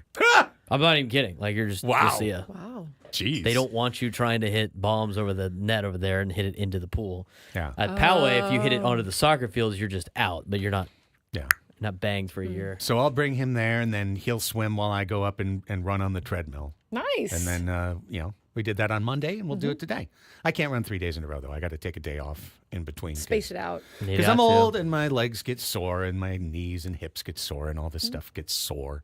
So Tell me about it. with that, you know where I'm going though? Right after the show, I'm going to go look at getting a new TV. That'll be nice. There you go. Yeah, TV yesterday. This black band appeared in the middle of it. No good. See, there's a No couple good. of things that are like fun to shop for, but then are very stressful to shop for. Yeah. I like, but it's like kind of fun. It's like, hey, like when you're in a market for a new car, it's like it's kind of fun to Right. walk the lot. and It try is out, kind of right? stressful too. It It is is. stressful after the whole like which one you want part Yeah. when you got to like deal with paperwork and all that stuff. Same thing with TVs. You're like, oh, this will look nice here. So Maybe I many should go a little options bit now. bigger. Right. Or like smart. I You think know, they're it all is a smart double now. smart TV. It's Right. not bad. You know, I went with the 5K instead of the 4K. The pixels, the this, the that. Yeah, I'm gonna- They're I'm still gonna- doing their Pixels, I Black don't Friday know. deals. Mitzi, Maybe, what can I tell you? I hope. don't know. Right. Yeah. I'm Maybe gonna- I should try this store, that store. I tell you what, Look TVs online. TVs are a lot more inexpensive than they used to be. Oh, with yeah. a lot of Yeah. the Well, that's the funny thing. The technology. last time I was there, I just every time, they're right there when you walk in the Right. Costco. At Costco, like yeah. I kind of cruise through, and like you've got the $1,800 TV, and then you've got like the $500 TV, and 500 still. I mean, if I it's a can't nice see TV. the difference, if I can't see the difference in the picture, I'm going to take the $500 Yeah. TV. But the You can get a good $500 TV used to be the $1,800 TV. Right. I remember Right. buying like a $1,500 TV when I went to college because that was like the cheapest one that they could have. Now with technology, it's like, shoot, you can buy that for like $200 now. Now, Oh, full yeah. report tomorrow. Let's hit the bumper.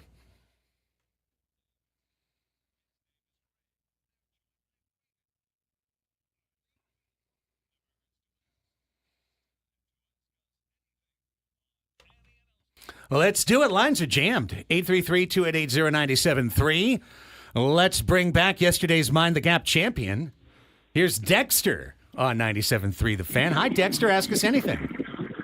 Hi guys. Okay, this is in light of everything that we've been hearing all day with regards to like the Padres moving players and stuff. This is kind of a wacky, really far-fetched question. But do you think, because Preller's been looking at the overseas market, right? Mm-hmm. Do you think that perhaps he might consider doing a Mr. Baseball? You know, the Tom Selleck movie where he taking somebody off, instead of taking it off the major league roster, he takes it out one of the minor league rosters. He takes a guy, or like that guy, the Rule 5 pitcher from Seattle that we have. Yeah, okay. All And, right. and he trades him to a Japanese or a Korean or a Dominican team allowed. for another player, and Let's then Villanueva do it. allow him to get seasoned overseas, and then bring that player over here. No, I don't think To that's fill going a to happen. hole? I don't think that's going to happen. Pretty Dexter. I creative. don't see it happening, Dexter, but never say never. I don't know. Yeah, I don't even know. No, yeah. I don't think so. I don't If you think can so. do that. Remember Christian Sure. Villanueva hit like 3 home runs in one night, and then Yeah. they Yeah. shipped him off to Japan? Okay. They traded him to Japan. I didn't know you could do that, but I guess you Trade to could. Japan. I don't think you can like. Can you trade to Japan? I don't think we could like trade for. They traded his Like, rights. like if Nick Imanaga Martinez or is something. playing in Japan. Yeah, or Robert Suarez. Or I don't Robert think you we could Suarez. trade his rights over there, though, I think. I'm all confused. Here's Don in Thanks, Point Dexter. Loma. Well, I love Dexter though. Still come to trivia Sunday. Stone Brewing, Little Italy, Dexter. Come on my team. That's getting desperate over here. I just want to win. Obviously, I'd win if Dexter Get was his there. number, call him later. Let's get 2 more calls. Here's Don in Point Loma. Hi, Don. Hey, Ask us how you anything. doing? Hey, Don. Good, buddy. Hey, I wanted to talk about, what I just heard you say about the Padres and spending the money. You're absolutely right. This town sometimes doesn't realize what's happening, and they feel like we have to be Los Angeles and dump a bunch of money on people and to make the team better. I think the team that we have right now is the best team in the West. There you go, Don. Thanks, Don. Is Rock it Dan and roll, or Don? Don. Thanks, Don. Rock and roll, for your Don. call. Okay, let's get to another. All right. I want to get to all of them. Here's Martin in Santee. Hi, Martin. Ask us anything. Good afternoon, all. Good afternoon. Craig, certainly, I will tell you, your show collectively, you, Annie, and Braden, the passion that you bring, and especially today, Craig, that was impressive. It was good stuff. Thanks, man. Question: when did each of you truly become, a Padre fan? Fanatical, and your passion showed it today. But when did it come to you? Because Craig, I know you're not from the area when you came, and how long did it take, or when did each of you kind of become a true believer, or I'm just born a fan and of raised, the local team? I'm born and raised San Diego, so grew up Chargers and Padres. Yeah, when I was 3. Kids, yeah. Okay. Yeah. But Craig, I'm not sure when yours Well, yeah, was. both you guys grew up here, so yeah, you're lifelong, right? I grew up in Long Beach, and God, I hate every time I have to say it in the air. I grew up a Dodger fan. I was a Dodger fan, and Foul. It's just my truth, just speaking my truth. I know, but there's a lot Okay, of true put the things fries that in can the bag. I foul. want to get to another call. Okay. So anyways, honestly, for me, it was about 2000. It was about, mid-late 90s is when I fully went over the other side. And now, obviously, all the way in. Great call, Matt. Thanks, Martin. Great call, Martin. We got one more. We got Jefferson in Ocean Beach. Hi, Jefferson. Ask us anything. Hi. I came on your show and dominated on opening day with my song Shilt Happens. Yeah, you did. It was magical. I have since thrown the San Diego Music Hall of Fame 6th annual induction ceremony and coached my son's T-ball team. When will I be invited back on the show? Probably next opening day. Oh, that's right. You can have a new song Seems for like a 2025. tradition. Yeah. Annie has just thrown out the gilded invitation. There you go. Jefferson. I don't know where we'll be, but I'm sure you'll it'll probably find be us. Baja Rick's, but Probably somewhere downtown. yeah, it'll probably be Baja Rick's. He just brought us a whole bunch of food, so I think he's still on board. The ceviche was pretty good. The ceviche was good. Hey, we got time for one more. Great call, Jefferson. Miss you, buddy. Here's Terry in San Diego. Hi, Terry. Wrap us up. Ask us anything. Hey, guys, I'm trying to figure out why Shedeur Sanders is thought of so well. He's not fast. He has 5 seconds to find an open receiver with his line. And he has a cannon for an arm, but he pads his stats by taking sacks instead of throwing the ball away and costing his team yardage. He's been coached very well. Oh, my gosh, Terry. Tell him tomorrow. What's his name? Shedeur Terry. Sanders. No, Terry. the caller. Terry. Yeah. Talking Terry? tomorrow. Oh, thanks, Terry. Bye, Terry. Going to